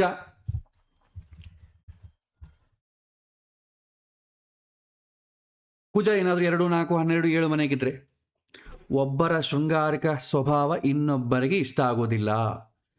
ಡಾಮಿನೇಷನ್ ವರ್ಸಸ್ ಸಬ್ಮಿಷನ್, ಈ ಸಂಘರ್ಷಣೆ ಶುರುವಾಗುತ್ತೆ. ಅವನು ಅಥವಾ ಅವಳು ನನಗೆ ಬೇಕಾಗಿದ್ದಂಥ ರೀತಿಯಲ್ಲಿ ಇಲ್ಲ, ಇವನು ನಾನು ಇಷ್ಟಪಡೋ ರೀತಿ ಅವರು ಡೈರೆಕ್ಟಾಗಿ ಹೇಳೋದಿಲ್ಲ, ಹೇಸಿಗೆ ವಿಚಾರ ಎಲ್ಲ ಹೇಳೋದಿಲ್ಲ. ಇವನು ನನ್ನ ಜೊತೆ ಶೃಂಗಾರ ಸರಿಯಾಗಿ ಮಾಡ್ತಿಲ್ಲ ಅಂತ ಹೇಳೋದಿಲ್ಲ, ಇವನು ನನ್ನನ್ನು ಅರ್ಥ ಮಾಡ್ಕೊಳ್ಳೋದಿಲ್ಲ ಅಂತ ಹೇಳಬೇಕು. ನಾವೇ ಅರ್ಥ ಮಾಡ್ಕೊಂಬಿಡ್ಬೇಕು. ಯಾಕೆಂದರೆ ಯಾವುದೇ ಪ್ರಾಬ್ಲಮ್ಗಾಗಲೂ, ಎಷ್ಟೆಂಥ ದೊಡ್ಡ ಪ್ರಾಬ್ಲಮ್ ಬಂದರೂ ಕೂಡ ನಿಮಗೆ ಶೃಂಗಾರದಲ್ಲಿ ಚೆನ್ನಾಗಿತ್ತು ಅಂದ್ಕೊಳ್ಳಿ, ಏನು ತೊಂದರೆ ಆಗಲ್ಲ. ನೀವು ಎಷ್ಟೋ ಸಂದರ್ಭಗಳು ನೋಡ್ಬೋದು, ಗಂಡು ಹೆಣ್ಣು ಗೊತ್ತಿದ್ದೋ ಗೊತ್ತಿಲ್ಲದಂಗೋ ಬೇರೆ ಬೇರೆ ವ್ಯವಹಾರಗಳು ಮಾಡಿಕೊಂಡ್ರೂ ಕೂಡ ಅವರಿಬ್ಬರ ಮಧ್ಯೆ ಒಂದು ಸುಖದ ಒಂದು ಆಶೆ ಇತ್ತು, ದಾಂಪತ್ಯ ಸುಖ ಇದ್ದರೆ ಅವ್ರು ಆಕ್ಸೆಪ್ಟ್ ಮಾಡಿಬಿಡ್ತಾರೆ. ಎಲ್ಲ ಪ್ರಾಬ್ಲಮ್ಸು ಹೀಲ್ ಆಗೋದು ಅದು ಒಂದೇ ವಿಚಾರದಲ್ಲೇ. ಹಾಗಾಗಿ ಅದು ತುಂಬ ಚೆನ್ನಾಗಿರ್ಬೇಕು. ಶುಕ್ರನಿಂದ 7, 8 ಮನೆಗೆ ಏನಾದರೂ ಕುಜ ಇದ್ದರೆ, ಅವರಿಗೇನಾದರೂ ಅವಕಾಶಗಳು ಬಂದರೆ ಅವ್ರು ಖಂಡಿತ ಉಪಯೋಗ ಮಾಡಿಕೊಳ್ತಾರೆ. ಅವರ ಪೂರ್ವಜನ್ಮದ ಪುಣ್ಯದಿಂದ ಅವಕಾಶಗಳು ಬರದೇ ಇರ್ಬೋದು, ಆದರೆ ಬಂತಂದರೆ ಖಂಡಿತ ಫುಲ್ಫಿಲ್ ಮಾಡ್ಕೊಳ್ತಾರೆ. ಇದು ಜಾಗ್ರತೆ. ಖಂಡಿತ ಆಗತ್ತೆ ಅಂತಲ್ಲ, ಅವಕಾಶಗಳು ಬಂದರೆ ಆಗ್ತದೆ. ಈಗ ಮಳೆ ಬರಬೇಕು ಅಂದ್ರೆ ಗಾಳಿ ಜೊತೆ ಮಳೆ ಹೆಂಗೆ ಬರ್ತದೆ ಆ ರೀತಿ ಅದಕ್ಕೆ ಸಪೋರ್ಟ್ ಆಯ್ತಂದ್ರೆ ಶುರುವಾಗುತ್ತೆ. ಸೊ ಆದ್ದರಿಂದ ಈ ಕಾಲಕ್ಕೆ ಹೊಂದುವಂಥ ಜ್ಯೋತಿಷ್ಯ ದೃಷ್ಟಿಕೋನದಲ್ಲಿ ನಾವು ನೋಡಬೇಕು. ಲಗ್ನ ಕುಜದೋಷ ಯಾವಾಗ ನೋಡ್ತೇವೆ? ಬಾಹ್ಯ ವರ್ತನೆ ಸ್ಪಷ್ಟವಾಗಿ ಸಂಘರ್ಷಣೆಗಳಿದ್ರೆ ಮಾತ್ರ ನೋಡ್ತೇವೆ. ಚಂದ್ರನಿಂದ ಕುಜದೋಷ ಯಾವಾಗ ನೋಡ್ತೇವೆ? ಭಾವನಾತ್ಮಕವಾದ ದೂರ ಆಗಿದೆಯಾ, ಸೈಲೆಂಟಾಗಿ ಡೈವರ್ಸ್, ಒಬ್ಬರನ್ನೊಬ್ಬರು ನನ್ನ ಅರ್ಥ ಮಾಡ್ಕೊಳ್ತೀರಾ, ಮಿಸ್ಅಂಡರ್ಸ್ಟ್ಯಾಂಡಿಂಗ್ ಮಾಡಿ ಯಾವಾಗೂ ಕೂಡ ನನ್ನನ್ನು ಹಿಡಿಸ್ಕೊಳ್ಳೋದಿಲ್ಲ, ಬೈತಾ ಇದ್ದಾನೆ ಅಂತ ಹೇಳಲ್ಲ, ನನ್ನನ್ನು ಹಿಡಿಸ್ಕೊಳ್ಳೋದೇ ಇಲ್ಲ ಅವನು, ನನ್ನನ್ನು ಹಿಡಿಸ್ಕೊಳ್ಳೋದಿಲ್ಲ ಅವಳು, ನನಗೆ ಬೇಕಾದ ರೀತಿಯಲ್ಲಿ ಇಲ್ಲ, ಈ ರೀತಿ ಏನಾದರೂ ಪದಗಳು ಬಂತ ಅಂದ್ಕೊಳ್ಳಿ, ಚಂದ್ರನಿಂದ ಕುಜದೋಷ ನೋಡ್ತೇವೆ. ಅದೇ ಎಕ್ಸ್ಟ್ರಾ ಮ್ಯಾರಿಟಲ್ ಅಫೇರ್ಸ್ ಏನಾದರೂ ಆಯ್ತು ಅಂದ್ಕೊಳ್ಳಿ, ಶುಕ್ರನಿಂದ ನೋಡಬೇಕು. ಶೃಂಗಾರದ ಅಸಮತೋಲನತೆ, ಅತೃಪ್ತಿ, ವಿವಾಹೇತರ ಆಕರ್ಷಣೆ ಅಪಾಯ. ಇದೇನಾದರೂ ಇತ್ತು ಅಂದ್ಕೊಳ್ಳಿ, ಶುಕ್ರನಿಂದ ನೋಡ್ತೇವೆ. ಶುಕ್ರನಿಂದ 7-8 ಮನೆಗೆ ಇದ್ದರೆ ಆವಾಗ ಸ್ವಲ್ಪ ಕೇರ್ಫುಲ್ ಆಗಿರಬೇಕು. ಇದು ಶಾಸ್ತ್ರ ವಿರೋಧವಲ್ಲ. ಶಾಸ್ತ್ರವನ್ನು ಕಾಲಕ್ಕೆ ಅನುಗುಣವಾಗಿ ಬಳಸ್ಕೊಳ್ಬೇಕು. ನಾವು ಫಾಲೋ ಹೋಗ್ತಾ ಇರೋದಲ್ಲ ಶಾಸ್ತ್ರದ ರೂಲ್ಸನ್ನೇ, ಆದರೆ ಅದನ್ನು ಕಾಲಕ್ಕೆ ಅನುಗುಣವಾಗಿ ನಾವು ಅಪ್ಲೈ ಮಾಡ್ಕೋಬೇಕು. ಇಲ್ಲ ನಾನು ಹಳೆ ಕಾಲದಲ್ಲಿ ನಮ್ಮವ್ರು ಹಿಂಗೆ ಮಾಡ್ತಿದ್ರು, ನಾನು ಹಿಂಗೆ ಮಾಡ್ತೀನಿ ಅಂದರೆ ಉಪಯೋಗ ಇಲ್ಲ. ಹಳೆ ಕಾಲದಲ್ಲಿ ಕಟ್ಟಿಗೆಗಳು ಅದೇ ಇರ್ತಿತ್ತು, ಗ್ಯಾಸ್ ಇಲ್ಲ. ಹಾಗಾಗಿ ಅವ್ರು ಗ್ಯಾಸ್ ಮೇಲೆ ಅಡುಗೆ, ಪಾಪ ಅವರು ಕಟ್ಟಿಗೆ ಮೇಲೆ ಅಡುಗೆ ಮಾಡ್ಕೊಳ್ತಿದ್ರು. ಈಗ ನಾನು ಕಟ್ಟಿಗೆ ಮೇಲೆ ಅದು ಮಾಡ್ಕೊಳ್ತೇನೆ, ಅದೇ ಶ್ರೇಷ್ಠ, ಗ್ಯಾಸ್ ಬಳಸೋದಿಲ್ಲ ಅಂತಂದರೆ ಏನು ಮಾಡೋಕ್ಕೂ ಆಗೋದಿಲ್ಲ. ಕಾಲಕ್ಕೆ ತಕ್ಕಂತೆ ಅಪ್ಡೇಟ್ ಆಗ್ತಾ ಇರಬೇಕು. ಜ್ಯೋತಿಷ್ಯನೂ ಅಷ್ಟೆ. ಸೊ ಗುಣಧರ್ಮ ಈ ಕಾಲಕ್ಕೆ ಅಗತ್ಯವಾದದ್ದು. ಹಿಂದಿನ ಕಾಲದಲ್ಲಿ ವಿವಾಹವನ್ನು ಕಾಪಾಡಿದ್ದೇನು ಅಂತಂದರೆ ಸಮಾಜ. ಹಿಂದಿನ ಕಾಲ ಸಮಾಜ ಕಾಪಾಡಿತು. ಈಗಿನ ಕಾಲದಲ್ಲಿ ವಿವಾಹವನ್ನು ಕಾಪಾಡೋದು ಅರಿವು. ಸಮಾಜದ ಮೇಲೆ ಯಾರಿಗೂ ಕಾಳಜಿ ಇಲ್ಲ. ಸಮಾಜ ಬಂದು ಮೀಡಿಯೇಷನ್ ಮಾಡಲಿಕ್ಕೆ ಸಾಧ್ಯತೆ ಇಲ್ಲ. ಮಾಡಿದರೂ ಕೂಡ ಇವ್ರು ಕೇಳೋದಿಲ್ಲ. ಅವ್ರಿಗೆ ಹೇಳಿ ಅವಳು ಕೇಳದೇ ಇದ್ದರೆ ನಾವು ಯಾಕೆ ಅವಮಾನ ಮಾಡಿಸ್ಕೊಳ್ಬೇಕು ಅಂತ ಯಾವ ತಂದೆ ತಾಯಿಗಳೇ ಬರ್ತಾರೆ ಇವತ್ತಿನ ದಿನ ಮೀಡಿಯೇಷನ್ ಮಾಡಲಿಕ್ಕೆ. ಏನೋಮ್ಮ ಅಡ್ಜಸ್ಟ್ ಮಾಡ್ಕೊ, ಆ ಹುಡುಗಿ ಹೊಸ್ತಾ ಬಂದಿದ್ದಾಳೋ, ಬೇರೆ ಮನೆ ಹುಡುಗಿ ಸುಖವಾಗಿ ಬೆಳೆದಿರ್ತಾಳೆ, ನೀನೇ ಒಂದು ಸ್ಟೆಪ್ ಅಡ್ಜಸ್ಟ್ ಆಗಬೇಕು ಅಂತ ತಂದೆ ತಾಯಿ ಹುಡುಗಿಗೆ ಹೇಳೋ ಧೈರ್ಯ ಇಲ್ಲ ಇವತ್ತಿನ ದಿನ. ಆ ಥರ ಕಾಲದಲ್ಲಿ ನಾವು ಬದುಕ್ತಾ ಇದ್ದೇವೆ. ಹಾಗಾಗಿ ನೀವು ನೋಡಬೇಕಾದ್ದೇನು, ವಿವಾಹವನ್ನು ಕಾಪಾಡೋದು ಅರಿವು ಮಾತ್ರವೇ. ಮದುವೆ ಮಾಡಿಕೊಳ್ಬೇಕಾದ್ರೆ ಇವತ್ತಿನ ಸಮಾಜಕ್ಕೆ ಅರಿವು ಬೇಕು. ಎಲ್ಲ ರೀತಿಯಾಗಿ ಪ್ರಿಪೇರ್ ಮಾಡಬೇಕು.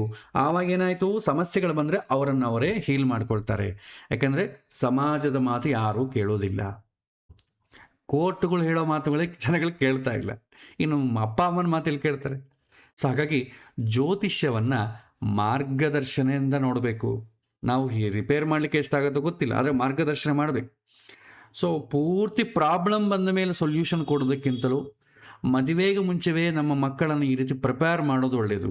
ಆ ರೀತಿ ಪ್ರಿಪೇರ್ ಮಾಡುವಂಥ ಸಮಾಜ ಇದು ಸೃಷ್ಟಿ ಆಗಬೇಕು.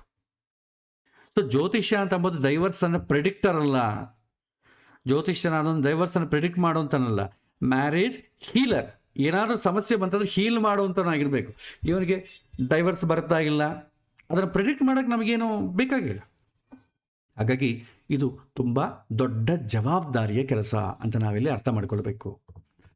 ಸೊ ಇದು ಕುಜ 2ನೇ ಮನೆಗಿದ್ರೆ, ಸೊ ಫೈನಲ್ ಹೇಳಬೇಕು, ಕುಜ 2ನೇ ಮನೆಗಿತ್ತು ಅಂದ್ಕೊಳ್ಳಿ, ಫ್ಯಾಮಿಲಿ ಸಪೋರ್ಟ್ ಕಡಿಮೆ ಇರುತ್ತೆ. ಹಾಗಾಗಿ ಇವತ್ತು ಎಲ್ಲ ಕೂಡ ಇಂಡಿವಿಜುವಲ್ ಫ್ಯಾಮಿಲೀಸ್ ಆದ ಕಾರಣ ಮಕ್ಕಳಾಗೋರ್ಗೂ ತೊಂದರೆ ಇಲ್ಲ, ಅಪ್ಪ ಜೊತೆ ಇರೋರ್ಗೂ ತೊಂದರೆ ಇಲ್ಲ, ಅದು ಜೊತೆ ಇಲ್ಲದಷ್ಟರಿಗೂ ತೊಂದರೆ ಇಲ್ಲ. ಯಾಕೆಂದ್ರೆ ಇಲ್ಲಾಂದರೆ ಅವ್ರಿಗೂ ಹಿಂಸೆ, ಇವ್ರಿಗೂ ಹಿಂಸೆ ಆಗ್ತದೆ. 4ನೇ ಮನೆ ಕುಜದೋಷ ಇತ್ತು ಅಂದ್ಕೊಳ್ಳಿ, ಮನೆಗೆ ಗಲಾಟ. ನಾ ಹೇಳಿದ ಕೆಲಸ ನೀವು ಮಾಡಲಿಲ್ಲ, ಕೆಲಸದೋಳು ಬರಲಿಲ್ಲ, ಇವತ್ತೊಂದಿನ ನೀವು ಪಾತ್ರೆ ತೊಳಿರಿ, ನನಗೆ ಇವತ್ತು ಬರಲಿಕ್ಕೆ ಆಗೋದಿಲ್ಲ, ನೀನೇ ಬಂದುಬಿಡು. ಈ ಥರ ಮಿಸ್ಅಂಡರ್ಸ್ಟ್ಯಾಂಡಿಂಗ್ ಆಗ್ತದೆ ಮನೆಯಲ್ಲಿ, ಅಶಾಂತಿ ಆಗ್ತದೆ. ಎಲ್ಲ ಕೆಲಸ ನಾನೇ ಮಾಡ್ಕೋಬೇಕಾ, ಎಲ್ಲ ಜವಾಬ್ದಾರಿ ನಾನೇ ನೋಡಬೇಕಾ. ಸೊ ಅಲ್ಲಿಂದ ಅಶಾಂತಿ ಶುರು ಆಗ್ತದೆ. 7ನೇ ಮನೆಗೆ ಪರಸ್ಪರ ಒಬ್ಬರ ಮೇಲೊಬ್ಬರ ನಿಂದೆ ಹಾಕಿಕೊಳ್ಳೋದು. 8ನೇ ಮನೆಯಲ್ಲಿದ್ದಾಗ ವಿಯೋಗ, ಅಂದರೆ ಭಾವನಾತ್ಮಕವಾದಂಥ ದೂರ, ಶೃಂಗಾರಿಕವಾದಂಥ ದೂರ ಆಗಲಿಕ್ಕೆ ಅವಕಾಶ ಉಂಟಾಗ್ತದೆ. ಸೊ ಹೀಗಾಗಿ ತುಂಬ ಕೇರ್ಫುಲ್ ಆಗಿರೋದು ಉತ್ತಮ. ಸೊ ಇದು ಇವತ್ತಿನ ಕುಜದೋಷದ ಪಾಠ. ಸೊ ಕುಜದೋಷ ಅಂತಂದರೆ ಲಗ್ನದಿಂದ ಆಗಲಿ, ಚಂದ್ರನಿಂದ ಆಗಲಿ, ಶುಕ್ರನಿಂದ ಆಗಲಿ, 2, 4, 7, 8, 12 ಮನೆಯಲ್ಲಿ ಕುಜ ಜಾತಕದಲ್ಲಿದ್ದಾಗ, ಮತ್ತು ಗೋಚಾರದಲ್ಲಿ ಅಂದ್ಕೋಬೇಡಿ, ಪ್ರಶ್ನೆಯಲ್ಲಿ ಗೋಚಾರದಲ್ಲಿ ಜನ್ಮ ಜಾತಕದಲ್ಲಿದ್ದಾಗ ಕುಜದೋಷ ಇದೆ. ಅದರಿಂದ ಆ ಮನುಷ್ಯ ಈ ಥರ ಬಿಹೇವ್ ಮಾಡ್ತಾನೆ ಅಂತ ಅರ್ಥ ಮಾಡಿಕೊಳ್ಳಿ. ಕುಜದೋಷ ಇದೆ ಅಂತ ನಾವು ಹೊರಗಾಕ್ಲಿಕ್ಕಲ್ಲ, ಅವನು ಈ ರೀತಿ ಬಿಹೇವ್ ಮಾಡ್ತಾನೆ. ಅವನನ್ನು ಬ್ಯಾಲೆನ್ಸ್ ಮಾಡಬೇಕಾದ್ರೆ ಯಾವ ರೀತಿಯಾದಂಥ ಹುಡುಗನನ್ನು ಅಟ್ಯಾಚ್ ಮಾಡಬೇಕು ಅಂತ ಜ್ಯೋತಿಷ್ಯನಾಗೋರು ಎಜುಕೇಟ್ ಮಾಡಬೇಕು. ಸೊ ಕುಜದೋಷ ಇದನ್ನು ಹೆದರ್ಸೋದು ಬೇಡ. ಕುಜದೋಷ ಈ ಥರ ಇರೋದ್ರಿಂದ ಇವನಿಗೆ ಈ ಥರ ಈ ಥರ ಹುಡುಗನ್ನೇ ಮಾತ್ರ ನೀವು ನೋಡೋದು ಪ್ರಯತ್ನ ಮಾಡಿ, ಅವಾಗ ಫ್ಯೂಚರಲ್ಲಿ ತೊಂದರೆ ಆಗೋದಿಲ್ಲ. ಸೊ ಈ ರೀತಿ ಜ್ಯೋತಿಷ್ಯ ಪ್ರೆಡಿಕ್ಟ್ ಮಾಡಬೇಕಾಗತ್ತೆ. ಸೊ ಕುಜದೋಷ ಯಾವಾಗ ತೊಂದರೆ ಆಗೋದಿಲ್ಲ. ಎಕ್ಸೆಪ್ಷನ್ಸ್ ಏನು ಅಂತಂದರೆ, ಕುಜ ಉಚ್ಚ ಸ್ಥಾನದಲ್ಲಿದ್ದರೆ, ಸ್ವಕ್ಷೇತ್ರದಲ್ಲಿದ್ದರೆ, ನೀಚ ಸ್ಥಾನದಲ್ಲಿದ್ದರೆ, ಶುಭಗ್ರಹಗಳ ಜೊತೆ ಇದ್ದರೆ, ಸಮ್ಟೈಮ್ಸ್ ಶನಿ ಬುಧನ ಜೊತೆಗಿದ್ರೂ ಕೂಡ ಎಕ್ಸೆಪ್ಷನ್ಸ್ ಇದೆ, ಶುಕ್ರನ ಜೊತೆ ಇದ್ರೂ ಕೂಡ ಎಕ್ಸೆಪ್ಷನ್ ಇದೆ. ಆ ಥರ ಇದ್ದಾಗ ಪ್ರೀತಿ ಆಗ್ಬೋದು, ಸಮಾಜದ ಹೆಲ್ಪ್ ಆಗ್ಬೋದು, ಸಹನೆ ಆಗ್ಬೋದು, ಅದನ್ನು ಹೀಲ್ ಮಾಡ್ತದೆ. ಎಲ್ಲದಕ್ಕಿಂತಲೂ ಬೆಸ್ಟ್ ಸೊಲ್ಯೂಷನ್ ಅಂತಂದರೆ ಬ್ಯಾಲೆನ್ಸ್ ಆಗಿರುವಂಥ ಹುಡುಗಿಯನ್ನೇ ಅಥವಾ ಹುಡುಗನನ್ನೇ ತಂದು ಮಾಡಿದಾಗ ತೊಂದರೆಯೂ ಆಗೋದಿಲ್ಲ. ಫ್ಯೂಚರ್ಲಿ ಏನೂ ಪ್ರಾಬ್ಲಮ್ ಅಪ್ಪ ಅಮ್ಮಗೆ ತಲೆ ಬಿಸಿ ಇರಲ್ಲ, ಹ್ಯಾಪಿಯಾಗಿರ್ಬೋದು. ಅವರು ಹ್ಯಾಪಿ ಇರ್ತಾರೆ, ಇವರು ಹ್ಯಾಪಿ ಇರ್ತಾರೆ. ಹಾಗಾಗಿ ಮದುವೆ ಸ್ವಲ್ಪ ಡಿಲೇ ಆದರೂ ಪರವಾಗಿಲ್ಲ, ಮದುವೆ ಆದರೆ ಬೇಗ ಮದುವೆ ಮಾಡಿಬಿಡ್ಬೇಕು, ಏಜ್ ಬಂದ್ಬಿಡ್ತಾ ಇದೆ, ಏನು ಆಲೋಚನೆ ಮಾಡ್ಲಿಕ್ಕೆ ಹೋಗಬೇಡಿ. ನಿಧಾನ ಆದರೂ ಕೂಡ ಒಳ್ಳೆಯ ಸಂಬಂಧ ಬಂದರೂ ಮದುವೆ ಮಾಡಬೇಕು. ತುಂಬ ಲೇಟ್ ಆಗ್ತಾ ಇದೆ ಅಂತ ಏನು ಮಾಡಬೇಕು, ನೀವು ಶುರು ಬೇಗ ಮಾಡ್ಕೊಳ್ಬೇಕು. ನಮ್ಮ ಮಗ ಇನ್ನೂ ಲೈಫಲ್ಲಿ ಸಿಕ್ಕಲಿಲ್ಲ, ನಮ್ಮ ಮಗಳ ಅಬ್ರಾಡಿಗೆ ಹೋಗಬೇಕು ಅಂತೇಳಿ ನೀವು 32ವರೆಗೂ ವೆಯ್ಟ್ ಮಾಡಿಬಿಟ್ಟು ಆಮೇಲೆ ಲೈಟ್ ಆಗೋಯ್ತು ಅಂತ ಯಾವುದೋ ಅಂತಂದು ಮಾಡಿಬಿಟ್ರೆ ಸಮಾಜ ಇದೇ ಥರ ಇದೇ ಥರ ಒಂದು ಕುಟುಂಬಗಳಾಗ್ತದೆ. ಈ ಥರ ಒಂದು ಹಳ್ಳಿಯಲ್ಲಿ, ಒಂದು ಊರಲ್ಲಿ ಈ ಥರ ಫ್ಯಾಮಿಲಿಗಳು ಒಂದು 90 ಇತ್ತು ಅಂದ್ಕೊಳ್ಳಿ, ಏನಾಗುತ್ತೆ, ಸಮಾಜ ಪೂರ್ತಿ ಕೆಟ್ಟು ಹೋಗ್ತದೆ. ಆದ್ದರಿಂದ ನೆಕ್ಸ್ಟ್ ಜನ್ರೇಷನ್ ಮೇಲೆ ಎಫೆಕ್ಟ್ ಇರ್ತದೆ. ಕೇವಲ ಒಂದು ಫ್ಯಾಮಿಲಿ ಕೆಡೋದು ಅಂತ ಅಂದ್ಕೋಬೇಡಿ, ಇಡೀ ಸಮಾಜ ಹಾಳಾಗೋದೇ ಈ ಥರ ಫ್ಯಾಮಿಲಿಗಳು ಹಾಳಾಗೋದ್ರಿಂದ. ಹಾಗಾಗಿ ಹಿಂದೆ ಅಂತಿದ್ರು ಯಥಾ ರಾಜ ತಥಾ ಪ್ರಜಾ ಅಂತ. ಈಗ ನಮ್ಮದು ಪ್ರಜಾಪ್ರಭುತ್ವ, ಪ್ರಜೆಗಳೇ ರಾಜನ ಆಯ್ಕೆ ಮಾಡ್ಕೊಳ್ಳೋದು ಕಾರಣ ಯಥಾ ಪ್ರಜಾ ತಥಾ ರಾಜ. ಪ್ರಜೆಗಳು ಹೇಗಿರ್ತಾರೋ ರಾಜ ಹಂಗೆ ಇರ್ತಾನೆ. ಪ್ರಜೆಗಳು ಯಾವ ರೀತಿಯಾಗಿ ದುಡ್ಡು ಹಣ ತಗೊಂಡು ಓಟ್ ಹಾಕ್ತಾರೋ ಅವರು ಅಷ್ಟೇ ಆ ರೀತಿಯಾಗಿ ಪರಿಪಾಲನೆ ಮಾಡ್ತಾರೆ. ಹಾಗಾಗಿ ಈ ನಮ್ಮ ಕುಟುಂಬದ ವ್ಯವಹಾರ ಸಮಾಜವನ್ನು ಕೂಡ ಸಮಾಜದಲ್ಲಿ ಪರಿಣಾಮಕಾರಿ ಆಗತ್ತೆ. ಹಾಗಾಗಿ ಇದನ್ನು ತುಂಬ ಎಚ್ಚರವಾಗಿ ನೋಡಬೇಕು. ಸಮಾಜದಲ್ಲಿ ಸಮಾಜವನ್ನು ಹಾಳು ಮಾಡಿ ಸಮಾಜವನ್ನು ಭ್ರಷ್ಟತ್ವವನ್ನು ಮಾಡಿದ್ದಕ್ಕೆ ನಾವು ಹೊಣೆಗಾರರಾದರೆ ಅದಕ್ಕೂ ಕೂಡ ಒಂದು ಪಾಪ ಇದೆ. ಮುಂದಿನ ಜನ್ಮಗಳಲ್ಲಿ ಹುಟ್ಟೋ ಕಾಲಕ್ಕೆ ನಿಮಗೆ ಅನುಕೂಲವಾದಂಥ ಸಮಾಜದಲ್ಲಿ ನೀವು ಹುಟ್ಟಲಿಕ್ಕಾಗೋದಿಲ್ಲ. ಇರಾನಲ್ಲಿ ಹುಟ್ಬೋದು, ಕಾಂಗೋಲ್ಲಿ ಹುಟ್ಬೋದು, ಸುಡಾನಲ್ಲಿ ಹುಟ್ಬೋದು, ನಾರ್ತ್ ಕೊರಿಯಲ್ಲಿ ಹುಟ್ಬೋದು, ಕನಿಷ್ಠ ಪಕ್ಷ ಪಾಕಿಸ್ತಾನಲ್ಲಾದರೂ ಹುಟ್ಬೋದು. ಯಾಕೆಂದರೆ ಸಮಾಜದಲ್ಲಿ ಯಾರೂ ಸಪೋರ್ಟ್ ನಮಗಿರಲ್ಲ. ಹಿಂದಿನ ಜನ್ಮದಲ್ಲಿ ನಾವು ಸಪೋರ್ಟ್ ಮಾಡಿದಿರ್ತಾರೆ, ನಮಗೆ ಈ ಜನ್ಮದಲ್ಲಿ ಸಪೋರ್ಟ್ ಸಿಗೋಕ್ಕೆ. ಇದು ಎಚ್ಚರ ಇರಬೇಕು. ಇದು ಕರ್ಮ ಸಿದ್ಧಾಂತ. ಇದು ಇವತ್ತಿನ ಪಾಠ. ಇನ್ನೂ ಇದೆ, ಇನ್ನು ನಿಮಗೆ ಸರ್ಪದೋಷ ಇದೆ, ಕಾಲ ಸರ್ಪದೋಷ ಇದೆ. ಇದೆಲ್ಲ ಕೂಡ ನಾವು ಒಳಗಿರುವಂಥ ತಾತ್ವಿಕ ಕೋಣ ನೋಡಬೇಕು. ಕೇವಲ ಅದಕ್ಕೆ ಕಾಂಬಿನೇಷನ್ಸ್ ಹೇಳ್ಬಿಟ್ಟಿದ್ದು ದೋಷ ಅಂತ ಹೇಳಿ ನಾವು ಬಿಟ್ಬಿಡ್ಬೋದು. ಅದರಿಂದ ಏನಾಗುತ್ತೆ, ಸಮಾಜ ಹೆದರಿಸೋದು ಬಿಟ್ಟರೆ ಜ್ಯೋತಿಷಕ್ಕೂ ಅರ್ಥ ಆಗೋದಿಲ್ಲ, ಸಮಾಜಕ್ಕೂ ಅರ್ಥ ಆಗೋದಿಲ್ಲ. ಕೇವಲ ಅದೇನೋ ಒಂದು ನೆಪವನ್ನು ಹಾಕಿಕೊಂಡು ಜಾತಕಗಳನ್ನ ಬಿಟ್ಟುಕೊಳ್ಳೋದು, ಹೊಂದಾಣಿಕೆ ಮಾಡಿಕೊಳ್ಳೋದು. ಅದಕ್ಕೆ ನಾನು ಹೋಮ ಶಾಂತಿ ಮಾಡಿಸ್ತೀನಿ, ಕುಜದೋಷಕ್ಕೆ ಶಾಂತಿ ಹೇಳ್ತಾರೆ ಭಾಳ ನನಗೆ ಅದೇ ಆಶ್ಚರ್ಯ ಆಗ್ತದೆ. ಕುಜದೋಷಕ್ಕೆ ನಾವು ಮನಃಶಾಂತಿ ಅಂತ ಅಂದ್ಕೋಬೇಕು. ಮನಃಶಾಂತಿಯನ್ನು ಬಿಟ್ಟರೆ ಹೊರಗೆ ಶಾಂತಿಯನ್ನು ಮಾಡಲಿಕ್ಕೆ ಆಗೋದಿಲ್ಲ. ಅದು ಕೊನೆ ಪಕ್ಷ ಅದು ಸಮಾಜದ ಇನ್ನು ದೇವರೇ ದಿಕ್ಕು, ನನಗೆ ಯಾವುದು ಆಪ್ಷನ್ಸ್ ಇಲ್ಲ ಅಂದಾಗ ನಿಮಗೆ ಆ ಶಾಂತಿಗಳು ಬರುತ್ತೆ. ನನಗೆ ಆಪ್ಷನ್ಸ್ ಬೇಕಾದಷ್ಟು ಇದ್ದರೂ ಕೂಡ ನಾನು ಕಾಂಪ್ರಮೈಸ್ ಆಗದೆ ನಾನು ಹೋಮಗಳನ್ನ ಶಾಂತಿಗಳನ್ನ ಮಾಡ್ತಾನಂತಂದರೆ ಯಾವ ದೇವರು ನಮ್ಮನ್ನು ಕೈ ಹಿಡಿದು ಕಾಪಾಡೋದಿಲ್ಲ. ಹಾಗಾಗಿ ಅದಕ್ಕೂ ಕೂಡ ರೆಮಿಡೀಸ್ ಉಂಟು. ಆ ರೆಮಿಡೀಸನ್ನು ಕೂಡ ನಾವು ವಿವಾಹದ ನಂತರ ಕೊನೆ ಕ್ಲಾಸಲ್ಲಿ ಹೇಳೋಣ. ಇದು ಇವತ್ತಿನ ಪಾಠ. ಇವತ್ತಿನ ಪಾಠದಲ್ಲಿ ನಿಮಗೆ ಏನಾದರೂ ಪ್ರಶ್ನೆ ಇದ್ದರೆ ಒಂದು 10 ನಿಮಿಷದ ಕಾಲ ನೀವು ಕೇಳಬಹುದು.